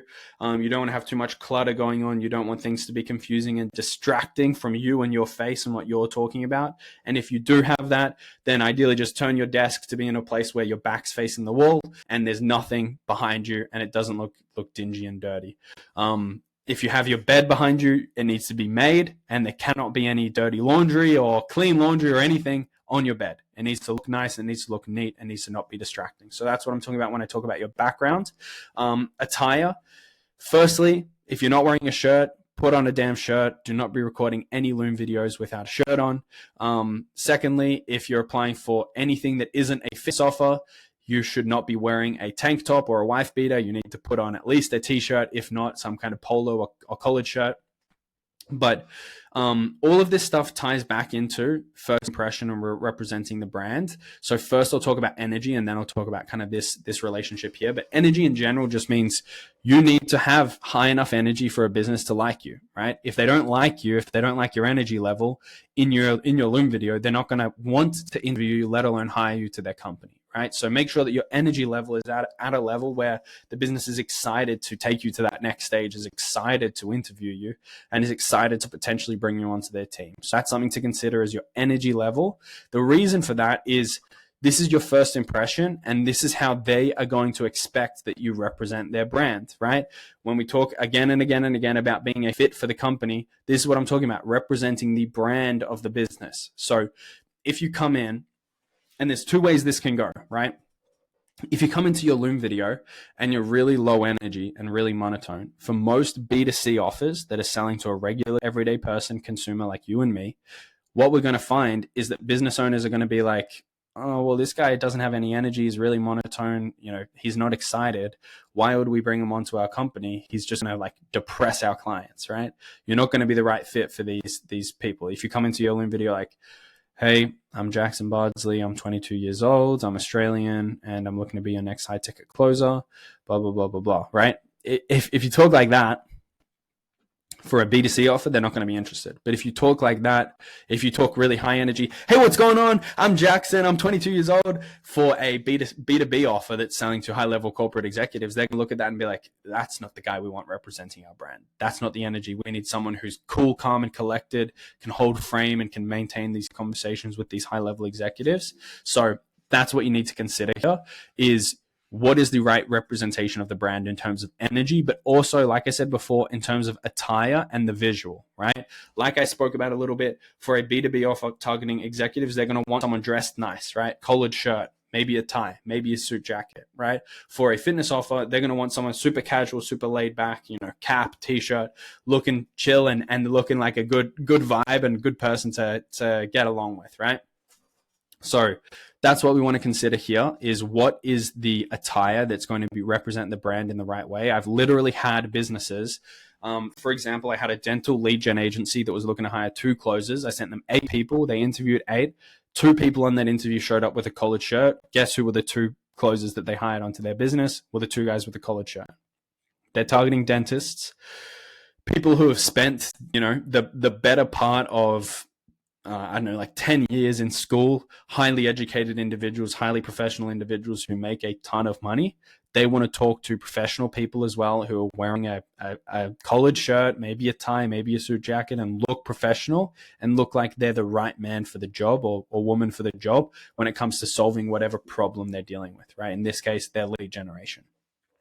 So that's what you need to consider here, is what's going to be the right representation for the brand. What are they looking for? Now, in terms of background and lighting, it's the same thing, right? Like they matter as well, but not as much as the attire. So that's why the link is from the attire. But the lighting and background just in general are how you're going to represent the brand. If you're sitting in your basement and you've got no lighting, business isn't going to hire you onto their team because they don't want the clients they're spending money on to generate these leads and book these appointments on your calendar. They don't want these leads to get on a call with you and you look like you're sitting in your mom's basement and the lighting's really weird and it looks like a scam and it looks really sketchy, right? They want someone who's got nice lighting, professional looking and sounding, and everything like that. And on sounding, you don't need a microphone or anything like that, but make sure your audio quality is decent. It has to be decent because, again, this is your first impression to the business. This is what they're going to expect that you represent the brand like. And if your sound quality is echoey or really low or really muffled, they're not going to want to bring you on board. So keep that in mind. And then what was I going to say? One final thing here. Sorry, I had to pause there to think so you didn't just have to look at me staring at my screen blankly. So the other thing that I want to talk about is when you're filming these Loom videos, you don't want to be filming like me where you're sharing your screen and your face in the bottom corner or the top corner or wherever. You want to make sure that you're filming just your face. You also want to make sure you're filming on your laptop, not from a phone. You don't want to be up walking around holding your phone in your hand. I despise those Loom videos. If you filmed a Loom video like that, I don't despise you, but I despise the fact that you did that. Please never do that again. Those Loom videos suck. A business will never hire you with a video like that. Just the honest truth from my perspective. If you're walking around with your phone in your hand, it's super unprofessional and shows that this guy might not even have a laptop. How are you going to be a high ticket closer without a laptop, right? So film from your laptop, make sure your camera quality, audio quality is good, and make sure that it's just your face. I've had a business, a high-level multi-million-dollar per month business who doesn't hire reps, who film their Loom video with their face in the bottom corner sharing their screen because they feel like it's a representation of that individual's self-confidence on camera. And as a closer or even a setter, you need to be confident in these conversations, confidently speaking, and happy and comfortable being on camera every single day, right? As a closer, you're spending multiple hours every single day on calls, on Zoom with your face there, speaking to people, right? So that's just something to keep in mind, is make sure that you are coming into these calls ready, or coming into these Loom videos ready to just be showing your face, being comfy on camera. And yeah, now, before I get into the interviewing portion of this, I want to talk about one final idea with Loom videos, which is volume. To get good at Loom videos, I promise you're not going to be good at filming Loom videos initially. And it's unfortunate, but it's the reality. You might be great, after a couple, but you need to do the volume to get confident and comfortable. So my game plan for you is to plan out your framework for your general Loom video, spend an hour, 2 hours, 3 hours recording it over and over and over again until you feel like it's really good, right? And maybe it'll only take you 20 or 30 minutes, but get it to a point where it's really, really good. Keep dialing in and changing your framework to make it sound better and make sure that you feel really comfortable with it. And once you get to that point, great. Now you've got the general Loom video. You can submit this to any and all pipelines, recruiters, portfolio companies, and general applications. And then you also are now comfortable speaking on camera. You're comfortable filming the Loom videos, and you can go in and you can change these two items in from your general framework for each individual offer and customize the Loom video and submit an application to all of these individual companies with a great Loom video in it. That's it, right? That's the game plan for you right now.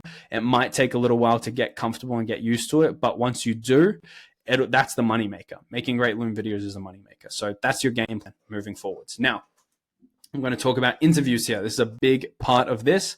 We're going to talk firstly about the types of interviews you could deal with. Then we'll talk about how to actually crush these interviews.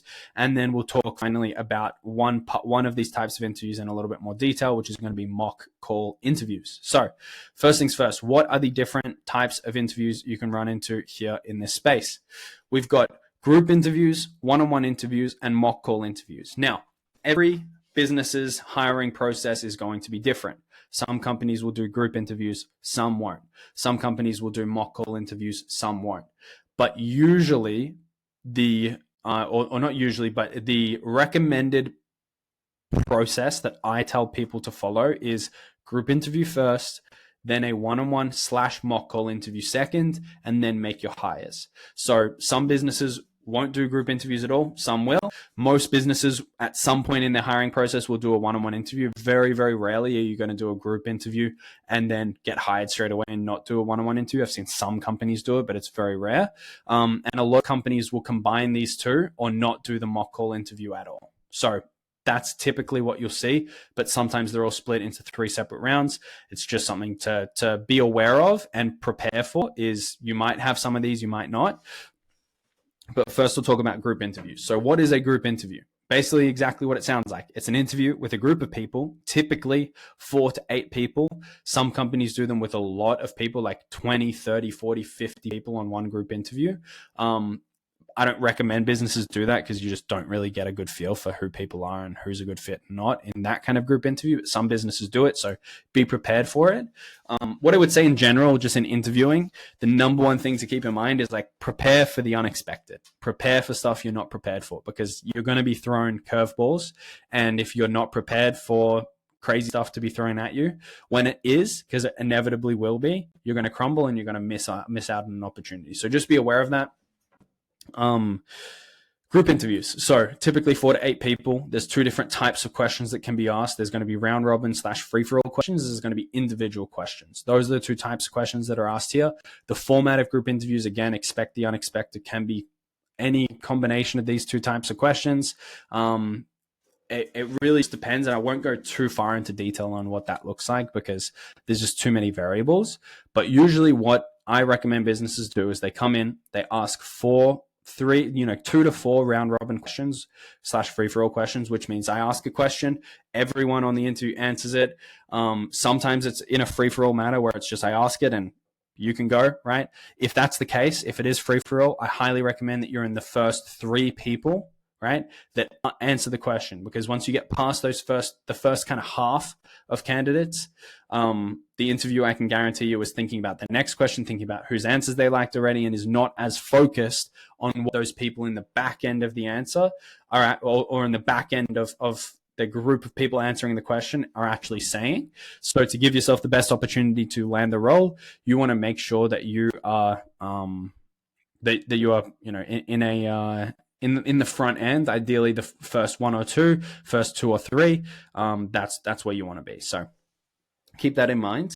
Then usually after asking a couple of these free-for-all questions, the interviewer will have some context and will then start asking individual questions, which means they ask Jackson a question, they ask John a question, they ask Millette a question, they ask Will a question, and they ask each individual person a question. and in any random order, it's not necessarily everyone gets asked the same amount of questions, but basically they're then just searching for more individual context about people to clarify some stuff and some things that they might have heard about or asked about in those round robin questions. And that's usually what that process looks like. Some businesses will do all round robin free for all questions. In those questions, sometimes they might pick an order for you and ask individual. Okay, tell me about your biggest strength, John. All right. Amy, all right, Will, and they'll go through the order like that. But it really depends, and same with the interview questions. It can be any kind of thing, and then the next interview type, which is usually the second round interview after a group interview, or it's the first round interview if a business doesn't do group interviews, is going to be a one-on-one interview. This is what you're probably familiar with. If you've ever interviewed for a job before, you likely have done a one-on-one interview. Maybe sometimes it's like 2-on-1 or 3-on-1 where there's 3 people from the company interviewing you or 2 people interviewing you at once. But for the most part, it'd be one-on-one. And these interviews are going to be a lot more conversational. So you get on there, you have a conversation with the business owner or with the sales manager. They're asking you questions, but it's in general just a lot more conversational. And yeah, that's kind of what the one-on-one interviews look like. Now, a lot of one-on-one interviews will have a mock call portion attached to it. So it'll be a one-on-one / mock call interview. But some businesses do split them up, and some businesses will throw this at you out of nowhere. You won't be, like I said, expect the unexpected. You might be in the middle of an interview and they're like, okay, tell me, how would you handle this objection? And you're just thrown into a mock role play of handling an objection, and you're put on the spot. So be prepared for that. Some businesses will tell you, hey, come prepared for this. We're going to do these kind of mocks as a part of this interview, and you just got to come prepared. But that's what that looks like. Some companies will do an individual interview for the mock call portion. Most of the time, this will be either a partial mock or a setting mock call. So either they'll do a full setting call or they'll do just a partial, like, all right, just tell me how you would handle discovery for our offer. And then you'll go through that portion of a call, but not the full call. Okay, how would you, transition to pitch? Or how would you handle this objection? Or how would you price drop? And they'll just pick partial points of a call to have you mock those. So that's something to be aware of. And then sometimes they'll do a setting call rather than a closing call because it just for time.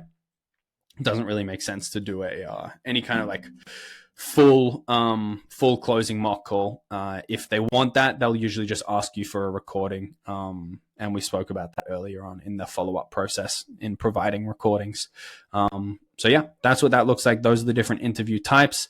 Be aware of them, be prepared for them, and we're going to get into the next portion, which is how to actually crush these interviews.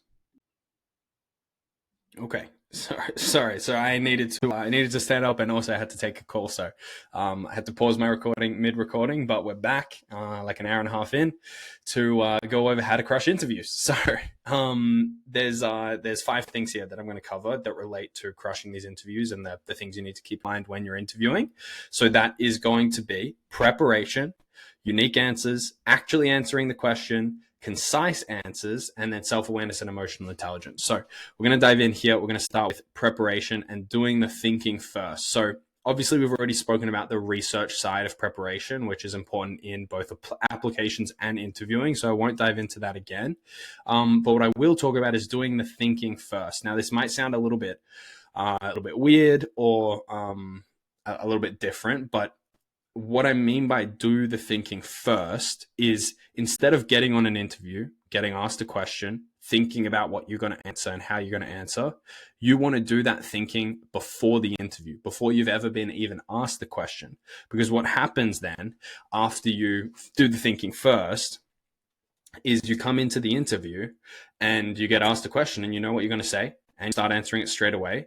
And not only does that mean your answer is going to be better because you're not thinking on the spot and figuring out what you're going to say and what you're going to talk about and then mumbling and jumbling and bumbling up your answer, but you also, like, you're going to answer better in general, like the actual content of your answer is going to be better, but also the delivery and confidence behind your answer is going to be better, which means the interviewer is going to trust what you're saying more, and they're going to be more well inclined to bring you onto their team because they're like, damn, Jackson's savage. He knows exactly what he's talking about.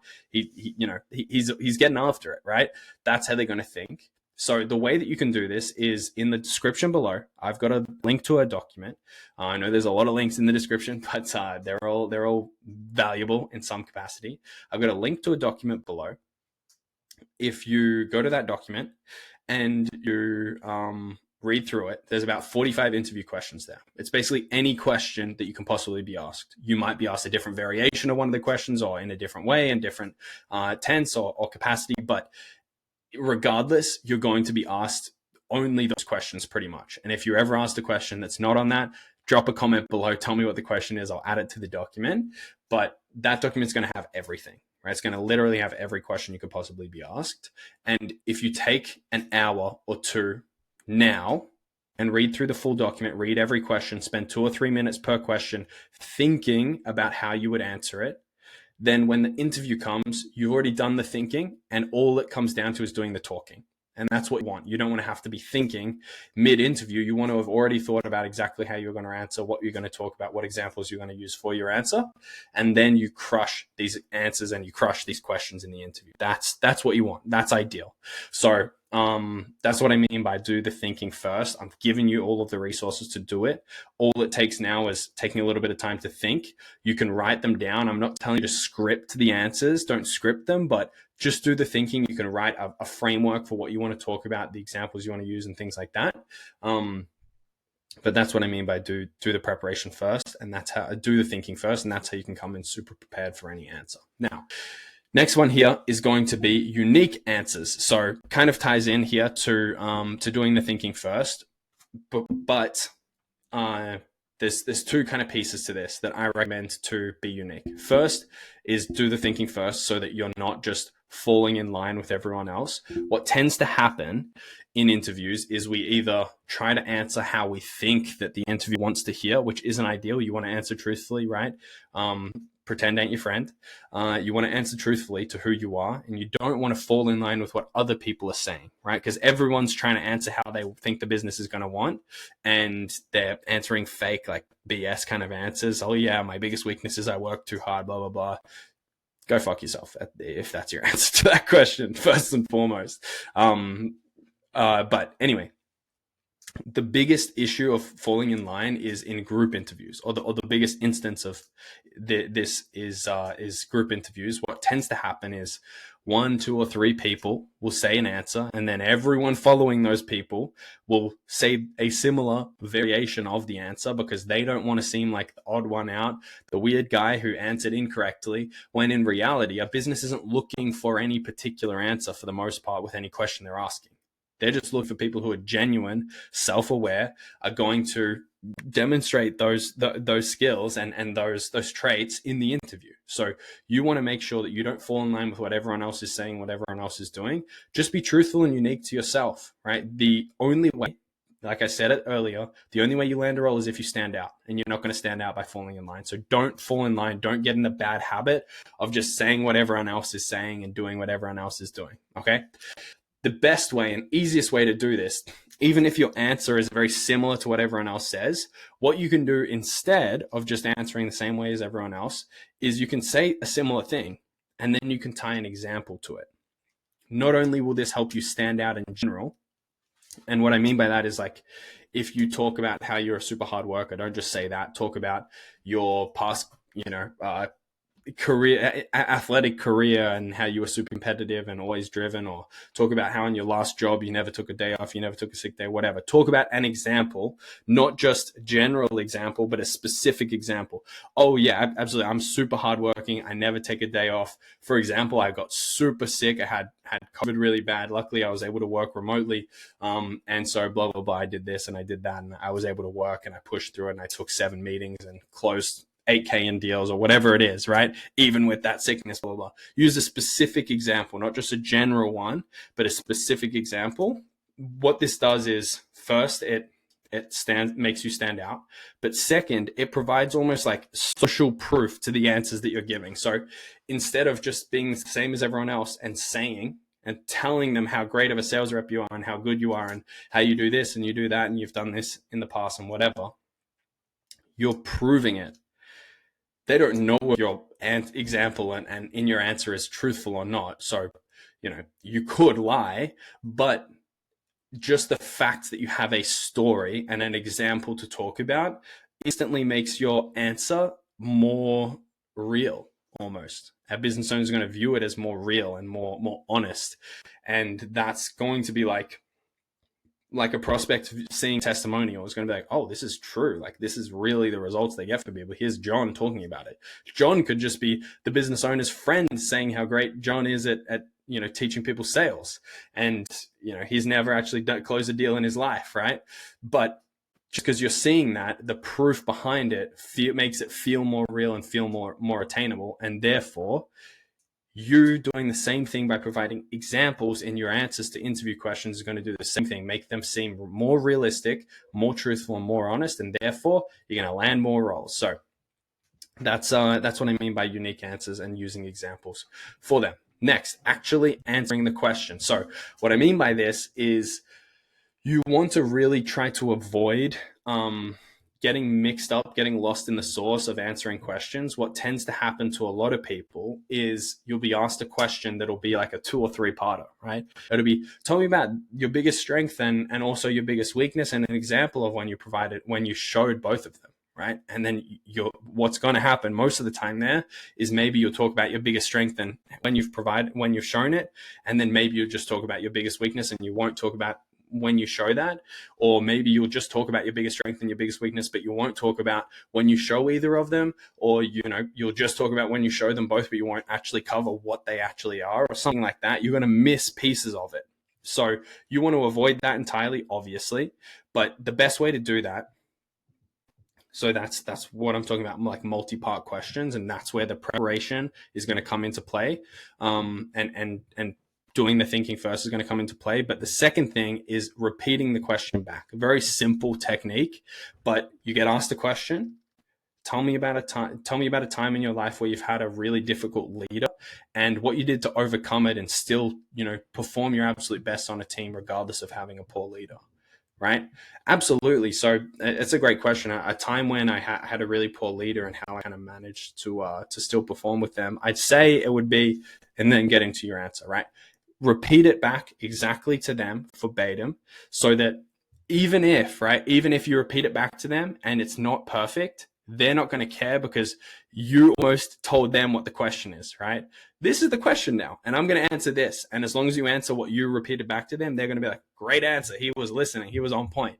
Even if you maybe missed something in what you repeated back to them, right? It's just kind of like a mind trick there. But in general, you want to repeat back exactly what they asked you, and therefore you avoid any potential issue of not answering a multi-part question. So that's very simple strategy, very simple technique, but can be effective.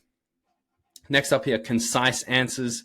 Very, very simple. And this comes with being prepared rather than rambling and bambling all over the place when you're answering. You need to keep it concise. This just comes from doing the preparation in the front end, doing the thinking in the front end. So you just answer, boom, done. Interviewers don't want to hear you ramble for two minutes and not even answer their question. They want to hear a concise, sharp, on-point answer, which is only going to come from being prepared going into answering the questions, going into the interview.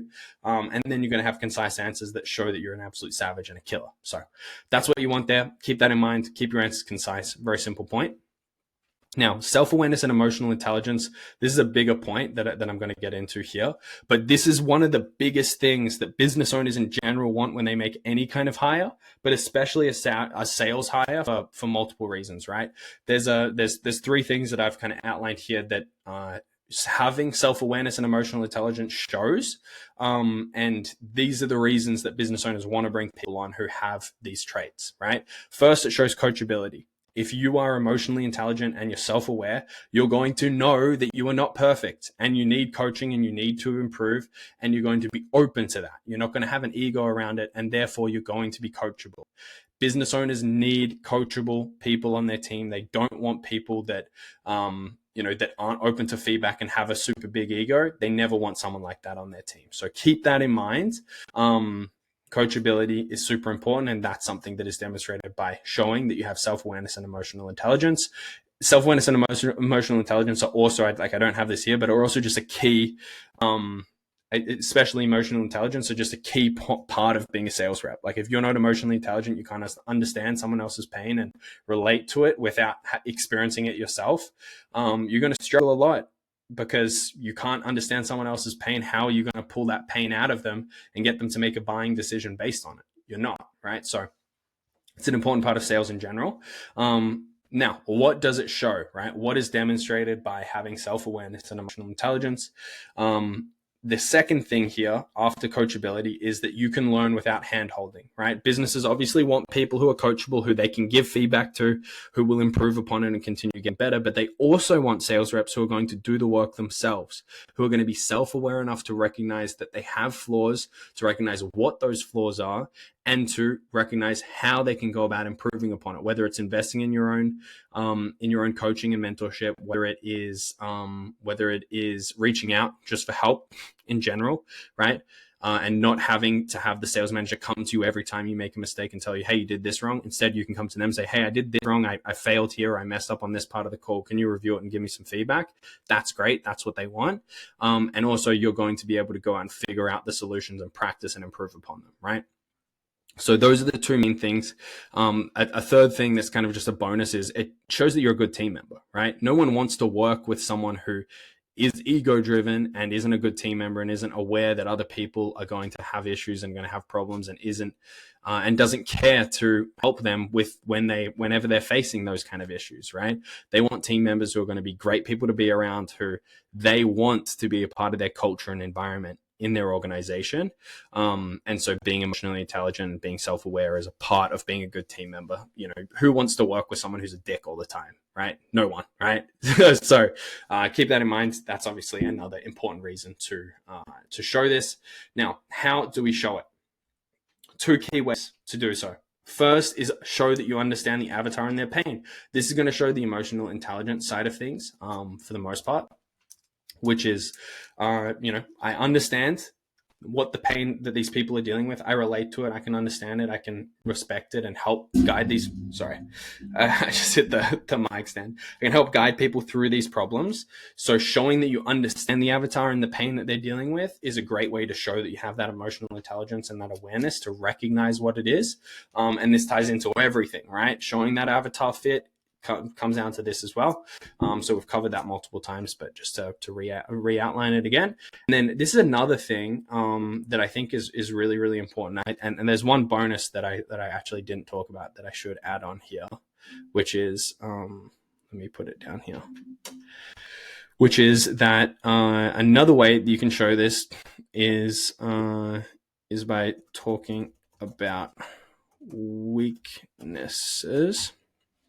So I'll cover this next, but a great way that you can show your emotional intelligence and self-awareness is by listening to other people's answers and acknowledging those answers. Now, there's two ways you could do this. You could either acknowledge it verbally, like, I really love what John said about blah, blah, blah. I feel like I can relate to that in this way, and right? You don't want to do it in a way where you're just like copying John's answer and saying, yeah, I really love what John said. I feel the exact same way. But you want to add to it or provide extra context to it or provide an example on top of it, whatever. But the second way that you can do it that's a lot more subtle, not all interviewers are going to notice this, but I know I do when I interview people, is I'm aware of who is listening and caring and acknowledging other people's answers. And what I mean by that is you're just sitting there and you're actually listening to what other people are saying. You're not on your phone texting your girlfriend. You're not, looking off to the side. You're not playing with your dog. You're not, watching a TikTok or whatever else, right? Looking through your document that tells you how you're going to answer all of your questions. But instead you're there focused on what other people are saying and acknowledging it. And if someone makes a funny remark, you smile and laugh a little bit. You nod when people say something, good or positive or serious. Just acknowledge it from a body language standpoint. That's going to be really positive here in terms of showing that emotional intelligence and awareness of other people and what they're answering. Now, this final piece that I added in here is talking about your weaknesses. I already said before how I feel about people who say their biggest weakness is that they work too hard or some bullshit that's actually a positive or whatever. Like, please don't do that. Avoid that 100% of the time. Like, if you do that, I can most guarantee no one's going to hire you onto their team, because you're showing you have no self-awareness. You're not actually acknowledging your own weaknesses and your own downfalls. So you need to be able to talk about your weaknesses in the right way. Now, what I mean by that is you need to be able to actually recognize them. If you're able to recognize your own weaknesses, you need to be working towards fixing them. You should be. If you know that you've got flaws and downfalls, you should be working towards fixing them regardless, like whether it's in sales or not. You should be working towards always bettering yourself, right? So here's how you talk about weaknesses. If you're asked about them, you acknowledge them directly. You don't skirt around them. You don't bounce around them. You talk about the negative, the weakness that you have. You then talk about how you are working to solve that. And then you can talk about a positive off the back of it that kind of like goes hand in hand with it. And what I mean by that is, if my biggest weakness is that I have really poor time management skills, right? Yeah, absolutely. So I'd say probably my biggest weakness is my time management. I just sometimes in sales calls, I tend to go a little bit over time because I really enjoy the conversations that I'm having with people. Right. That's kind of talk. So I kind of skipped the step there, but that's talking about that positive, right? Like, you can talk about the weakness, genuinely acknowledge it. I go overtime a lot. I sometimes I'm showing up late to other calls because I'm going over with a previous call. And then talk about the positive. It's because I just really get involved in these conversations, just kind of lose track of time. However, at the moment, what I've been doing to try to improve upon this and work on it is every time I'm getting on sales calls or anything in my life, I'm setting timers on my phone. Silent timers, just things that show me, hey, you've only got 15 minutes left before your next call and things like that. So that I've got those consistent reminders and I'm staying on top of the time left in current calls and time coming up to the next call that I have. And that's been really working for me well, right? So there we're talking about the weakness. We're talking about the positive side of it, the reason for it that's hopefully a positive. And then we're talking about what are we doing to solve this problem? Now, a business owner is going to see this in a multitude of ways. They're going to see this as self-awareness. Okay, he's genuinely acknowledging he's got this problem. They're going to see it as a positive because he is working towards solving this, right? He's learning without hand holding. He doesn't need to be told what to do. He's figuring it out himself, or she's figuring it out herself. And there's a positive side to it as well, right? So you're kind of getting 3 wins out of this by talking about your weaknesses in the right way. So hopefully that makes sense. That's everything you need to do to crush interviews in general. Hopefully all of that stuff aligns. Now, the final thing I want to talk about here is the kind of final piece of interviewing, which is the mock call interviews. I talked about this a little bit here, but I'll talk about some tips that I have and what businesses are actually looking for here, which I talked about briefly, but I'll dive into it a little bit more here. So first things first, we've already walked through what they look like, how they're kind of structured, the fact that it's usually partial or 7 calls that you're doing. What they're looking for, what businesses are actually looking for, is people who have overall sales competence. They're not looking for you to be perfect. They're not looking for you to crush it and be the most amazing closer in the world. They're just looking for overall sales competence. Is this person decent? Is this person up to speed on being able to close or being able to objection handle or being able to do their discovery or whatever, right? The next part is they're looking for someone who's actually putting the effort in, right? And what I mean by that isn't like you haven't been on this offer forever, you haven't done a million call reviews, but you can put the effort into reviewing the script and practicing and mocking before the interview so that you come prepared. Now, for these mock call interviews, some of them will give you a script they want you to use. Some tell you, hey, build this framework around XYZ offer. And some will just tell you, hey, bring any script that you have already and we'll just mock that offer specifically, right? So either way, you need to do the practice, whether you're making your own framework, you're using a previous script that you have for a different offer, or you're mocking using their script. You need to show that you've practiced and put effort in to review the script, mock the script, figure out where your beats are, where you're going to be where you're going to be asking certain questions and whatever else. You need to make sure that you're able to demonstrate that you've put the effort in to actually practice. Now, part 3 here is they're looking for you to show confidence and your ability to handle the sales type. So 2 things here. Confidence in general, they want you to be confident coming into this call. If you're there super scared, super nervous, they're going to think, okay, this is how this guy's going to show up to real sales calls. How can I trust someone who's super nervous and super scared to show up to sales calls and hold frame and have these authority-driven calls with our prospects? We can't, so we're not going to bring them onto our team. So we need someone who's confident in this mock call process here.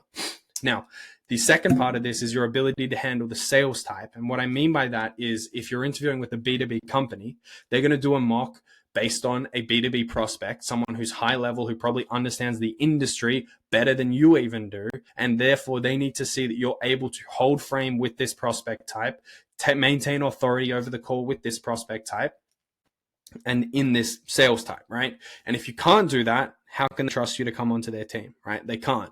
So that's what they're looking for. They're looking to make sure you're able to handle the sales type. That's more so for a B2B thing. Like most people can handle a B2C sale.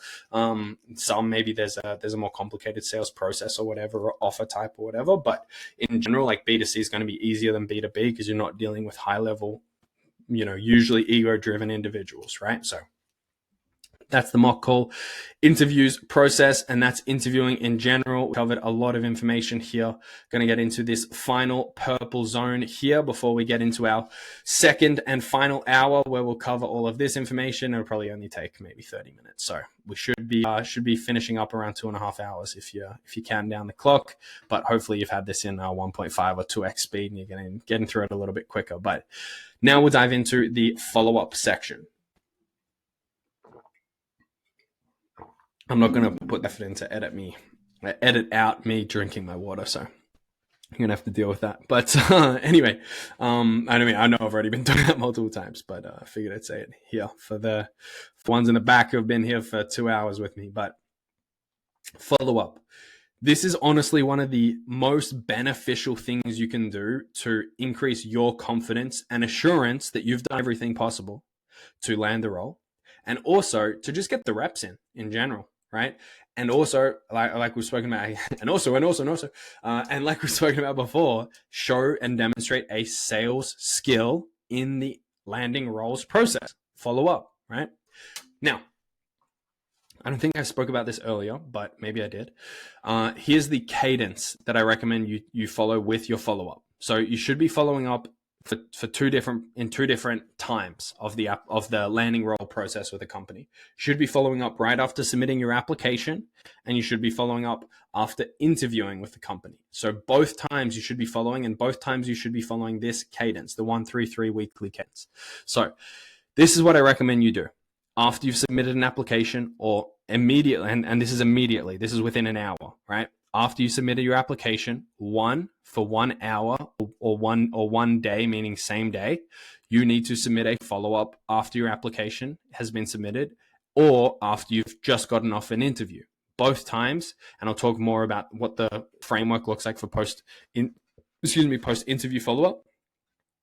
But in general, your applications you need to follow up after them, and your interviews, you need to follow up right after them. Now, if you don't hear back after that, 3 days later, you follow up again after an application or an interview, both times, 3 days later.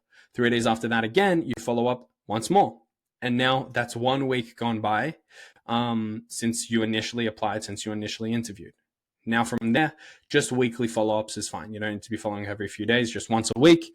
And hopefully you hear back. And if you don't hear back, keep following up like that for a month or two. And if you don't hear back after that, then likely you're not going to hear back. But I have had people that have been following up for months and months, and then they actually land the role simply based on the fact that they've demonstrated their hunger, excitement for the opportunity, and their ability to follow up. So you can do it. If you really love an opportunity, you should 100% follow up. If it's been 2 months since your initial application, and we're talking about like an application form, you could reapply through the application form and start this process all over again. So that's kind of my recommendation in terms of cadence of follow-ups. Now, I said that I would talk about the post-interview follow-up a little bit more. I need to put a little arrow here just to make sure. But anyway, the post-interview follow-up, here's what it looks like. Should be immediate. Covered that already. It should be immediate. It should be within 30 minutes of getting off the interview. You should do this. something to keep in mind is keep the copy simple. You don't want to write out an essay when you follow up with a business. You want to use a Loom video, because if you're writing a bunch of text, here's what's going to happen. And I'll talk about the reason for this. If you write a bunch of text, here's what's going to happen. They're going to look at it. They're going to skim over it. They're going to say, I'm not interested. Move on, right? If you send a Loom video with some very simple copy, made this video to cover XYZ things quickly for you. Really appreciate the interview. Thanks. Right? If that's your copy and you've got a Loom video in there, here's what the business owner is thinking is, I'm interested. I'm going to buy it. I'm going to invest a little bit of time and I'm going to watch this Loom video. It's a lot more intriguing to click on a video on my video than it is to sit there and read 5 paragraphs worth of follow-up in an email, right? So that's why I recommend using a Loom in this immediate follow-up after the interview. I'm not saying every single one of your follow-ups needs to be that. It shouldn't be that, because then you're just going to spend so much time recording Looms. But this should be your follow-up post-interview, 100%. Now, that being said, there is 3 things you should be thinking about, considering, and including in this Loom video post-interview follow-up immediately. The first is you want to mention something covered in the interview.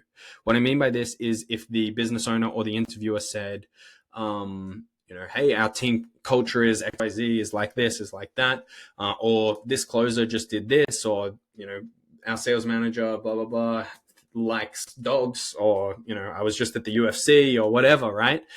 You can, from there, mention one of those things. I really love that you mentioned you're at the UFC the other weekend. Like, I love the UFC, blah, blah, blah, blah, blah.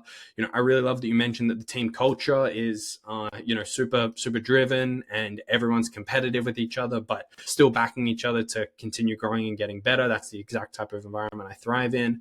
Or, I remember that you mentioned that the sales manager, John, is like, has 3 dogs and he absolutely loves them. I've got 3 dogs as well. I absolutely love them too. Whatever it is, right? Mention something covered in the interview. What this does is it sets the stage, firstly, that I'm someone who cares, right? Who is paying attention, who cares, who put the effort in to recognize something that was spoken about. And that's already going to put the interviewer who's reviewing this follow-up in a mindset of, I like this guy. He was paying attention. He was on point. He's this and he's that, right? That's how they're going to feel, and that's what you want to that's what you want them to feel immediately going into this, so that they pay attention for the remainder of it. Now, next, what you have the opportunity to do is handle your objections. Now, we already spoken about this, but what I mean specifically here in this context, in the follow-up, is it's just like, you get out of an argument with someone and you're walking home, or you're arguing with someone over text, and the argument's done, and then you get in the shower, whatever, right? After the argument, you're going to be thinking about what you could have said, or you should have said, or you could have had this come back, you could have said this instead. And like, maybe it's just me, I don't know, maybe I'm weird, but I know that's how I feel after something like that, right? It's like, fuck, I could have said this, I could have talked about that instead, I could have called your mom fat, whatever it is, right? You could have had something that you added. In this case, there's probably similar things, right? I could have talked about this example, I could have talked about that, I should have mentioned this, I should have answered like this instead of that. Whatever it is, you likely have something post-interview that you're like, damn, I should have done this, I should have said that, right? This is your opportunity to include and add those bits of information. Or if you said something and you noticed the interviewer was like, a little bit weird, or I didn't like that much, and you didn't know what to say after that, you weren't able to handle that objection in the interview, now's your chance. Spend 5 minutes thinking about it, figure out how you're going to handle that objection or that issue that might have potentially come up, and then handle that objection in the Loom video. And that's kind of the content that I want you to include in there. And then finish off, as always, keeping the ball in their court, assuming the close. Looking forward to our next chat. And joining the team or whatever it is, right? Now, don't be desperate. Very simple. You don't want to make it like, I'm super, super excited to jump on the team. Like, I really need this opportunity. Like, I love this so much, and blah, blah, blah, blah, blah. Don't seem too desperate. And maybe it's a little bit easier said than done. But just, be a little nonchalant about it, right? So don't come across too desperate in the Loom. Make it like, I really love that you said this. I think I'm a really great fit for it. I'm looking forward to working with you guys, and leave it at that, right? Don't be desperate about it. Very simply put. So That's the follow-up. That's the follow-up process I recommend. Let me read this because I actually just had a conversation with a client the other day about his, or today actually, about his follow-up. And it's just like some mistakes that he kind of made in that process was, so he had followed up with someone, and it's had said, "Hey brother, just following up on your latest message. Any updates?" Right? After going through the initial kind of interview process, and then they were going, the offer owner or whoever was going out of office, and so they weren't going to be getting back, and that was his follow-up a couple of days later, right, like a week later almost. And then the next follow-up was like, Nico, question mark, to the person that he was speaking with, and then he called them, and then he sent another follow-up. Hey Nico, I would like to know the next steps from here. Any updates? Right? There's no issue with this. It's not the worst follow-up in the world, but what it isn't doing is not creating intrigue. It's mentioning the word follow-up and next steps and things like that. That kind of language is just like, it's, like the forbidden fruit of follow-ups, whether it's in sales or in landing a role, whatever, right? You want to avoid that kind of language. And so, just for some examples for you guys that I'd sent, that he could have said instead, and I would have recommended he say instead, is, Nico, what's up, brother? Hope you made it back to the office safe and sound. When do you have some time to chat? Right? Again, assuming the close. When do you have time to chat? When are we going to move forwards? When are we getting on? When am I coming onto the team? And then the next one, hey, my man, I hope everything is okay. That's a great little piece of follow-up, because you're almost like making them feel bad for making you think that maybe something's wrong, right? I don't know where I've seen this somewhere in like actual sales follow-up, but it works here as well. Like, hey, my man, I hope everything's okay. I know you said you were out of office for a few days, so just wanted to put myself back at the top of your inbox again for when you're back, right? That's a great way to, almost, I don't want to say make them feel bad, make them like, okay, I kind of got to get back to him. And you're just getting back at the top of the inbox. That's the truth behind it, right? That's what you're honestly doing there. So, that on top of the looms is kind of the kind of language is kind of the language you want to be using there.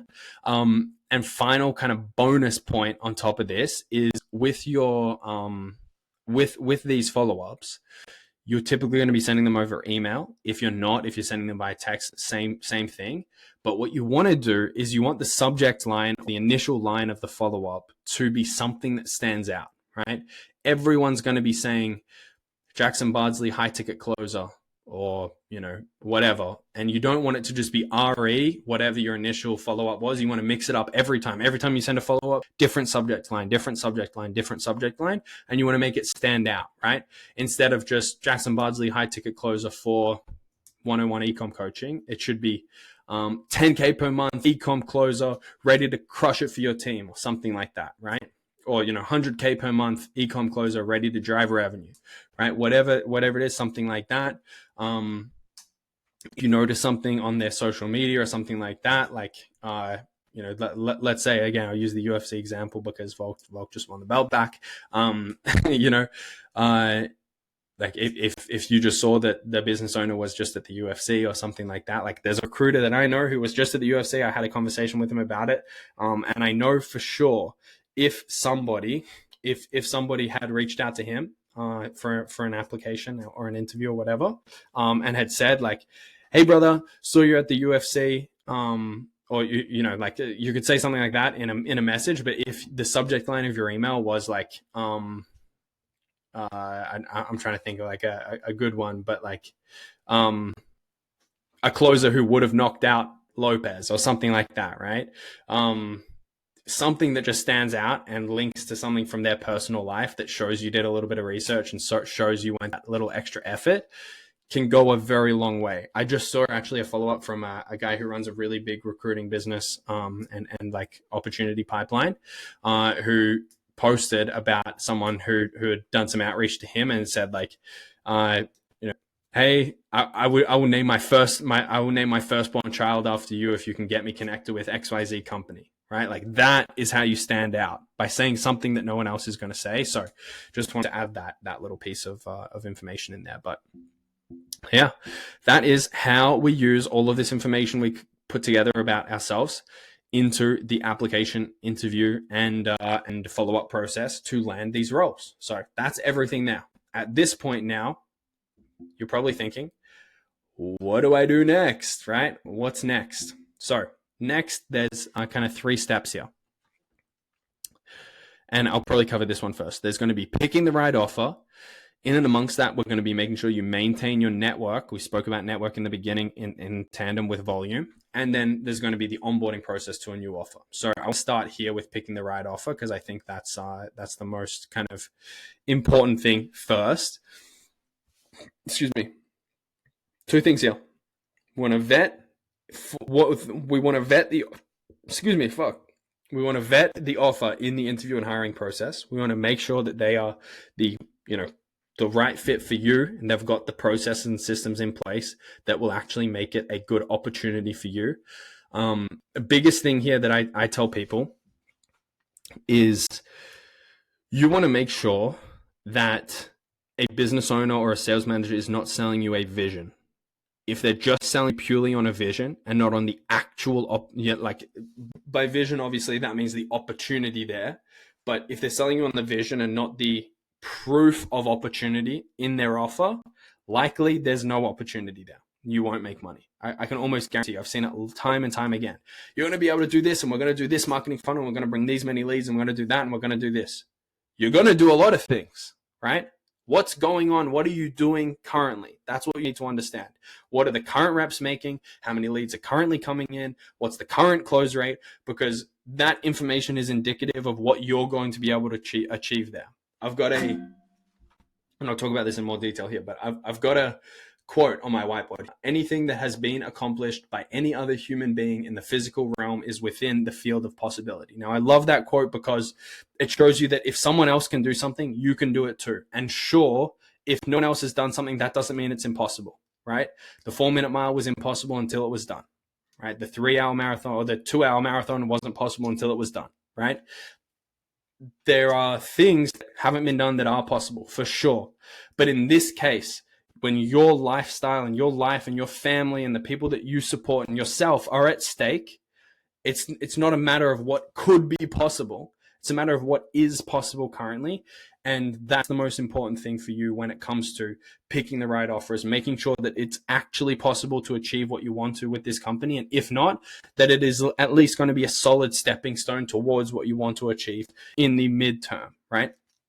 So that's the first thing here that is highly important, is make sure that the business isn't just selling you on the vision.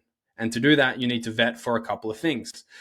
In a setting role, we want to vet first for an overflowing team. And what I mean by this is, like, this all kind of ties in together, but the overflowing team or the offer and team quality, we want to make sure that the volume or the number of current reps in the setting team is not exceeding the lead flow of the team, right? Or of the offer, right?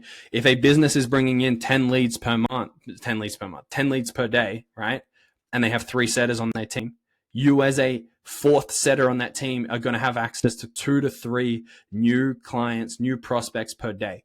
That's not enough as a setter, right? It's just not. If you are dialing 100 leads per day, which is pretty typical in a setting role, and you're getting 3 new leads per day, that means that you're going to be dialing the same lead 33 days in a row. And that's just not what you want. You want to dial a lead maybe 3 days in a row to continue following up and hopefully get through to them.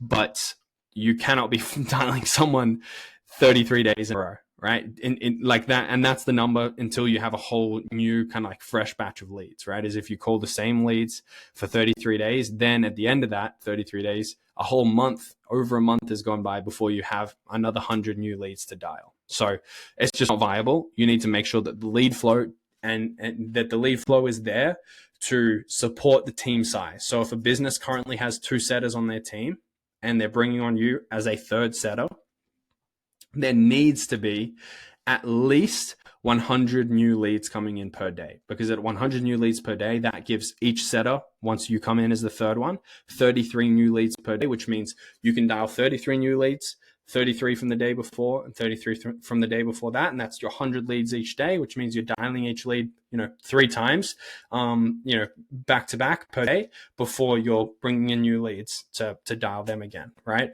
So it gives you a good position to follow up. Ideally, you want more. You want 50 to 100 new leads per setter, per team, but it's not, that's not always going to be possible.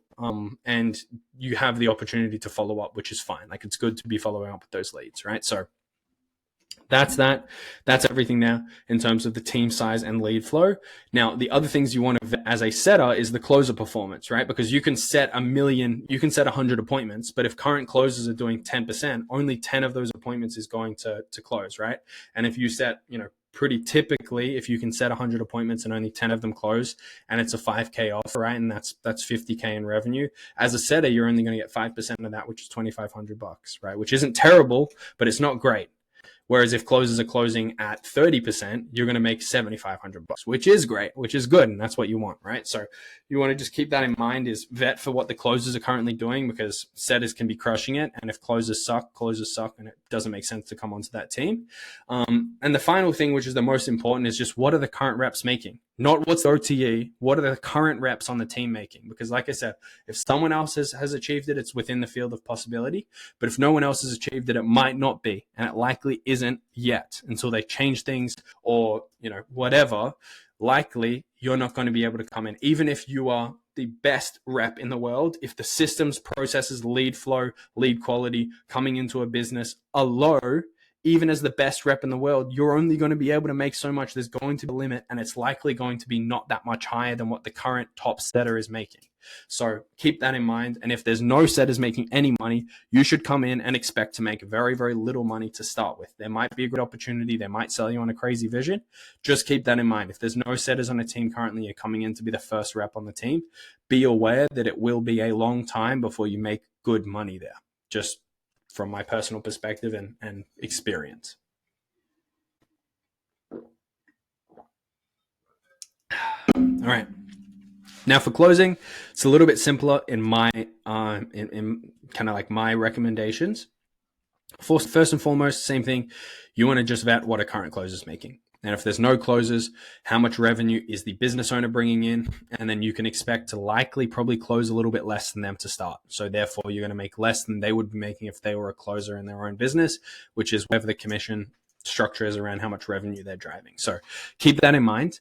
Next thing, the two things that you want to vet is what is the lead quality, right? What is the offer rate that they're currently giving to the leads? Therefore, what is the lead quality? Because if you're having 100 calls booked on your calendar, but the offer rate is only 50%, only 50 of those are really buyer potential leads, right? And so you want to vet for that lead quality, because it's all well and good having a full calendar, but if everyone is low quality, they're probably not showing up as much, and also they're definitely not buying as much, or not even able to buy as much, and you can't even be pitching them. So keep that in mind. And then the second thing is volume, right? So you could have great quality, but if there's very low volume of it, you just need to be aware of that fact.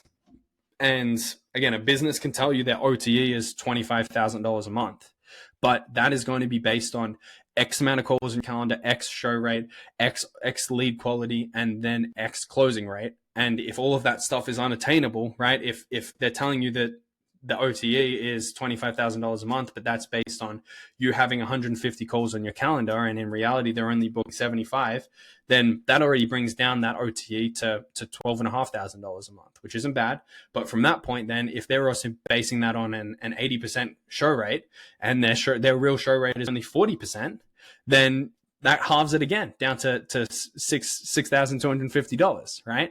And if they're also basing that on a 50% close rate, but your ability to close and the current closers are only closing about 25%, that's going to half it again down from $25,000 OTE to a $3,125 OTE, right? Very big difference. Now that's a very extreme example. Most companies aren't going to tell you it's a $25,000 per month OTE if there aren't reps that are doing great numbers already. But just something to be aware of. Those are the things you should be vetting for in a closing role. If all of that stuff looks good, then we move on to vetting for the personal fit. Now, you should already understand this if you're in the interview process because you've done your research on the company, you understand the avatar. That ties into, will you enjoy talking to these prospects every day, right? If you're a young guy and you don't enjoy having conversations with middle-aged women, you don't like talking to your mom, you don't like talking to your mom's friends, then you're probably not going to enjoy selling an offer that is selling to middle-aged women, right? It's just the reality of it. So understand the prospect, understand if you will enjoy having the conversations that you're going to be having, 6 to 12 times per day with different people that fit this demographic, this avatar of this offer, and make sure that that's something you would enjoy. Because if you wouldn't, again, you're going to be pretending to be someone you're not. You're going to be pretending to enjoy something you don't, and it's not going to be a personal fit. And the second thing, same thing as always, right? It's avatar fit, team fit. Does the team culture match you? Are they super high energy and you're very low energy and monotone, and that's not the kind of culture that you enjoy? If it's not a good fit for you, then likely it doesn't make sense to work there. So that's super simple, but vet for the personal fit. Does it feel like something you would actually enjoy? Is it a team you're going to enjoy showing up to? Are they calls you're going to enjoy showing up to every day? If yes, great. If no, not great. Don't go there. So that's picking the right offer. Next up here that I want to talk about is maintaining your network. So what I mean by this is you will burn out, right? Even if all of this stuff, even if you vet the process and it's amazing and there's great potential and you can make a ton of money and it's a personal fit and it's perfect, it's exactly what you want, you will burn out regardless of who you are, what team you join. If you're not moving up within a team and doing different things in an organization and you're just closing or you're just setting, after probably 12 to 18 months is typically the time period that I see, reps burn out. I just had a conversation today with a client of mine who I first worked with about a year ago, helped him land a role with a great company, 7-figure per month business. He landed a role there, consistently had been doing kind of $12,000 to $20,000 a month in commissions. But over the last couple of months, he's seen his earnings go down and down and down because he's not enjoying the conversations as much. He's not showing up with as much energy. He doesn't care as much about improving. And he's honestly just like burning out and becoming stagnant in that offer. So that will happen. It doesn't matter how great of a rep you are, you will burn out and you will start to decline. It's okay, but just be aware of it because it's going to impact you. And if you're not aware of this and you don't maintain your network, you're going to be back to square one, right? You're going to be all the way back here at the start point every time you burn out from an offer. But if you do maintain your network, and I'm going to talk about how to do that in a second, then you will have options on the table. And I spoke about this a little bit earlier, right, with building that network. But your job is to get as many options on the table in the front end right now as possible, right? You want 5 to 10 companies that are offering you a position and want to bring you on board. From there, you get the opportunity to choose which company you want to go to, right? You get the opportunity to choose which organization is the best fit for you, and then you go there. But if you don't burn bridges with the other opportunities, as soon as you're done 12 or 18 months later and you're burnt out from your current offer, you can then move to one of those 5, 6, 7 other companies that wanted to bring you on board. Because if you don't burn the bridge and you don't not come onto their team in an unamicable way, they're going to be more than happy to bring you into their organization.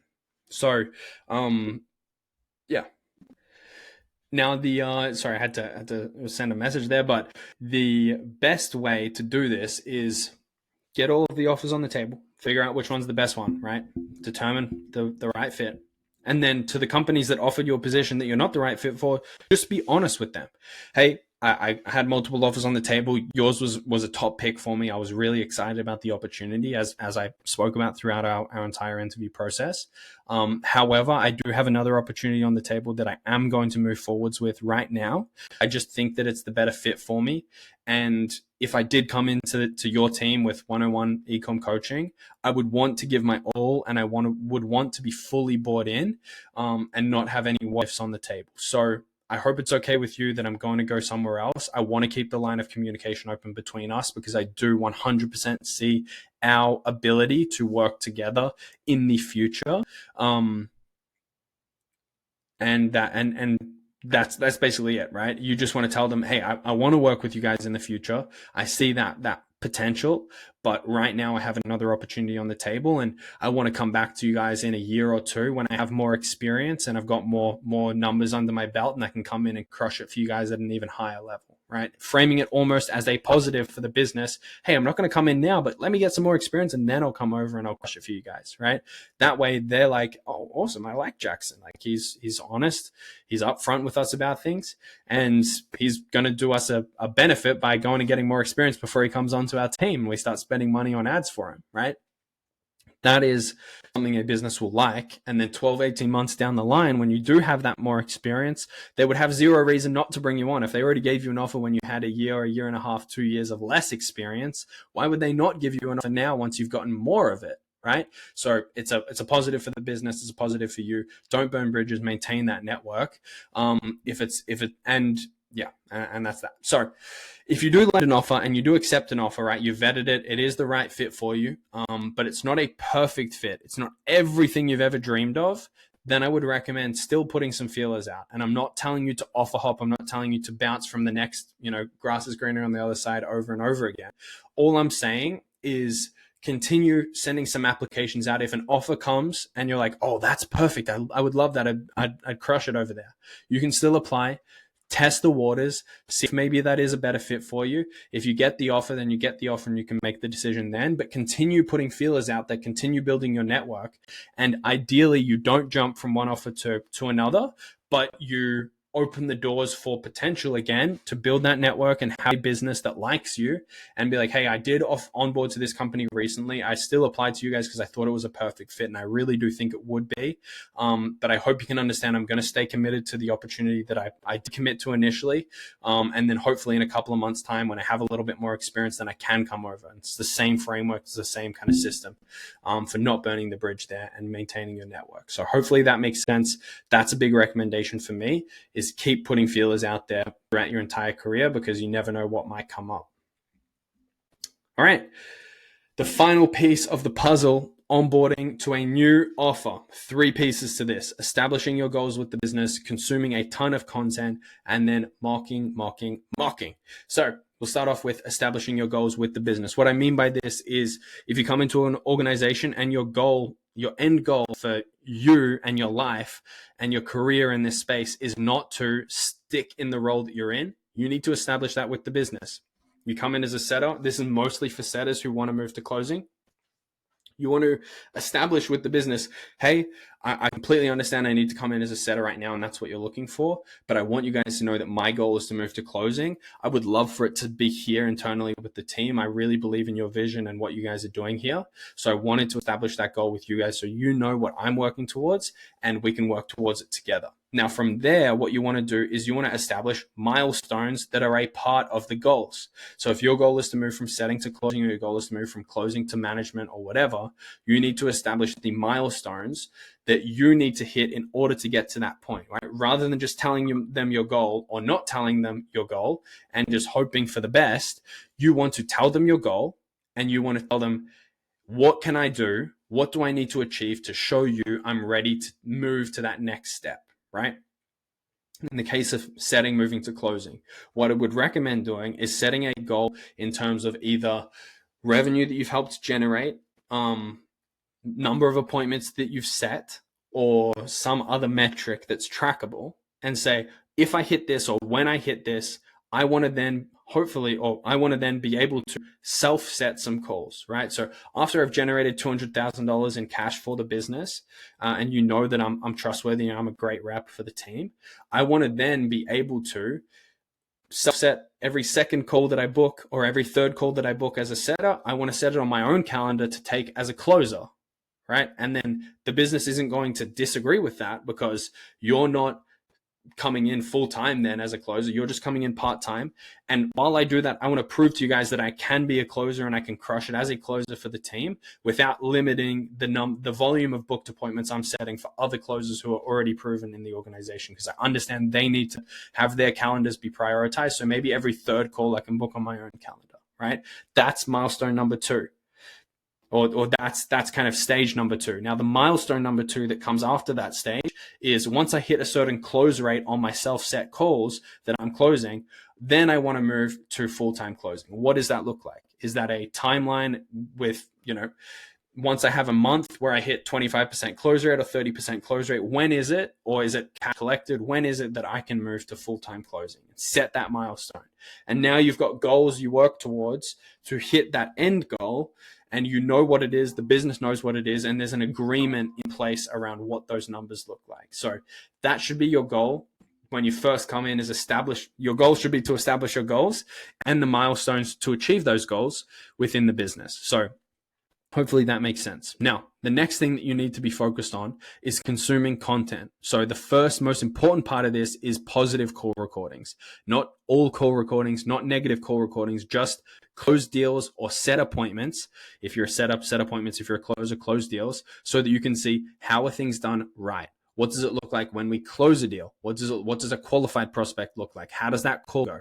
You don't want to be consuming the negative stuff, because then you're going to get in bad habits and you're going to be thinking about the wrong things. You just want to be thinking about the positive, the closed deals, the one deals, the closed appointments, and whatever else, right? So positive call recordings, you want to consume as many of these as the business can give you, ideally, right? Obviously, you're not going to spend 24 hours a day doing this, but you want to just watch as many as you can. Next up is the marketing and internal content. So marketing materials is, what are people seeing on the front end before they get on a closing call or before you dial them for a setting call, right? You want to understand, what are people seeing? What are their expectations coming into these calls? That includes the website, the VSL, the booking page, the ads they're running, the content that the business owner is putting out. You want to see all of this stuff, because that's what's going to give you an understanding of how do these prospects feel and what are they thinking when they get on a call with me. The second thing is internal content. What I mean by this is, what are clients getting access to, right? Clients come into the offer, they pay, then what are they getting access to? You want to consume the course, you want to see the live training recordings, you want to see what do the DM scripts look like from the fulfillment team, the prospects, or to the clients, and all of that stuff, right? What internally is the content that exists? Review that, because then you can set the right expectations, right? As a closer, a big part of your job is setting expectations, because if you don't know what people should expect, firstly, you can't speak to a confident level of what they can expect, and also you're either going to set the bar way too high or way too low, and people are going to come in with the wrong expectations. So that's another thing that you need to consider, is consuming the internal content. And then final thing that aligns with the call recordings is scripts. Businesses will have sales scripts in place. You need to review these, make sure that you understand them, understand the framework, not just that you can read it, but understand it. Why are we asking these questions? Why are we doing this here? Why are we saying this here? What's the point of this? Understanding the scripts and the frameworks that a business uses, so that you can confidently actually use them and refer to them when you're on calls. Final piece of the puzzle is mock, right? You want to mock as many times as possible these scripts based on these call recordings to get a feel for the sales style, right? You hopefully should have some people that you can do mock calls with, a community around you that you can do these with, and you can practice. That's the goal here, is just practice. And then once you've done that, you dive in. Once you dive in, you're on calls, you're closing deals, you're setting appointments, you're making money. And that is what it is all about, ladies and gentlemen. So that is all of my sauce, literally all of my sauce, on how to land a sales job so you can stack up some bread. Thanks.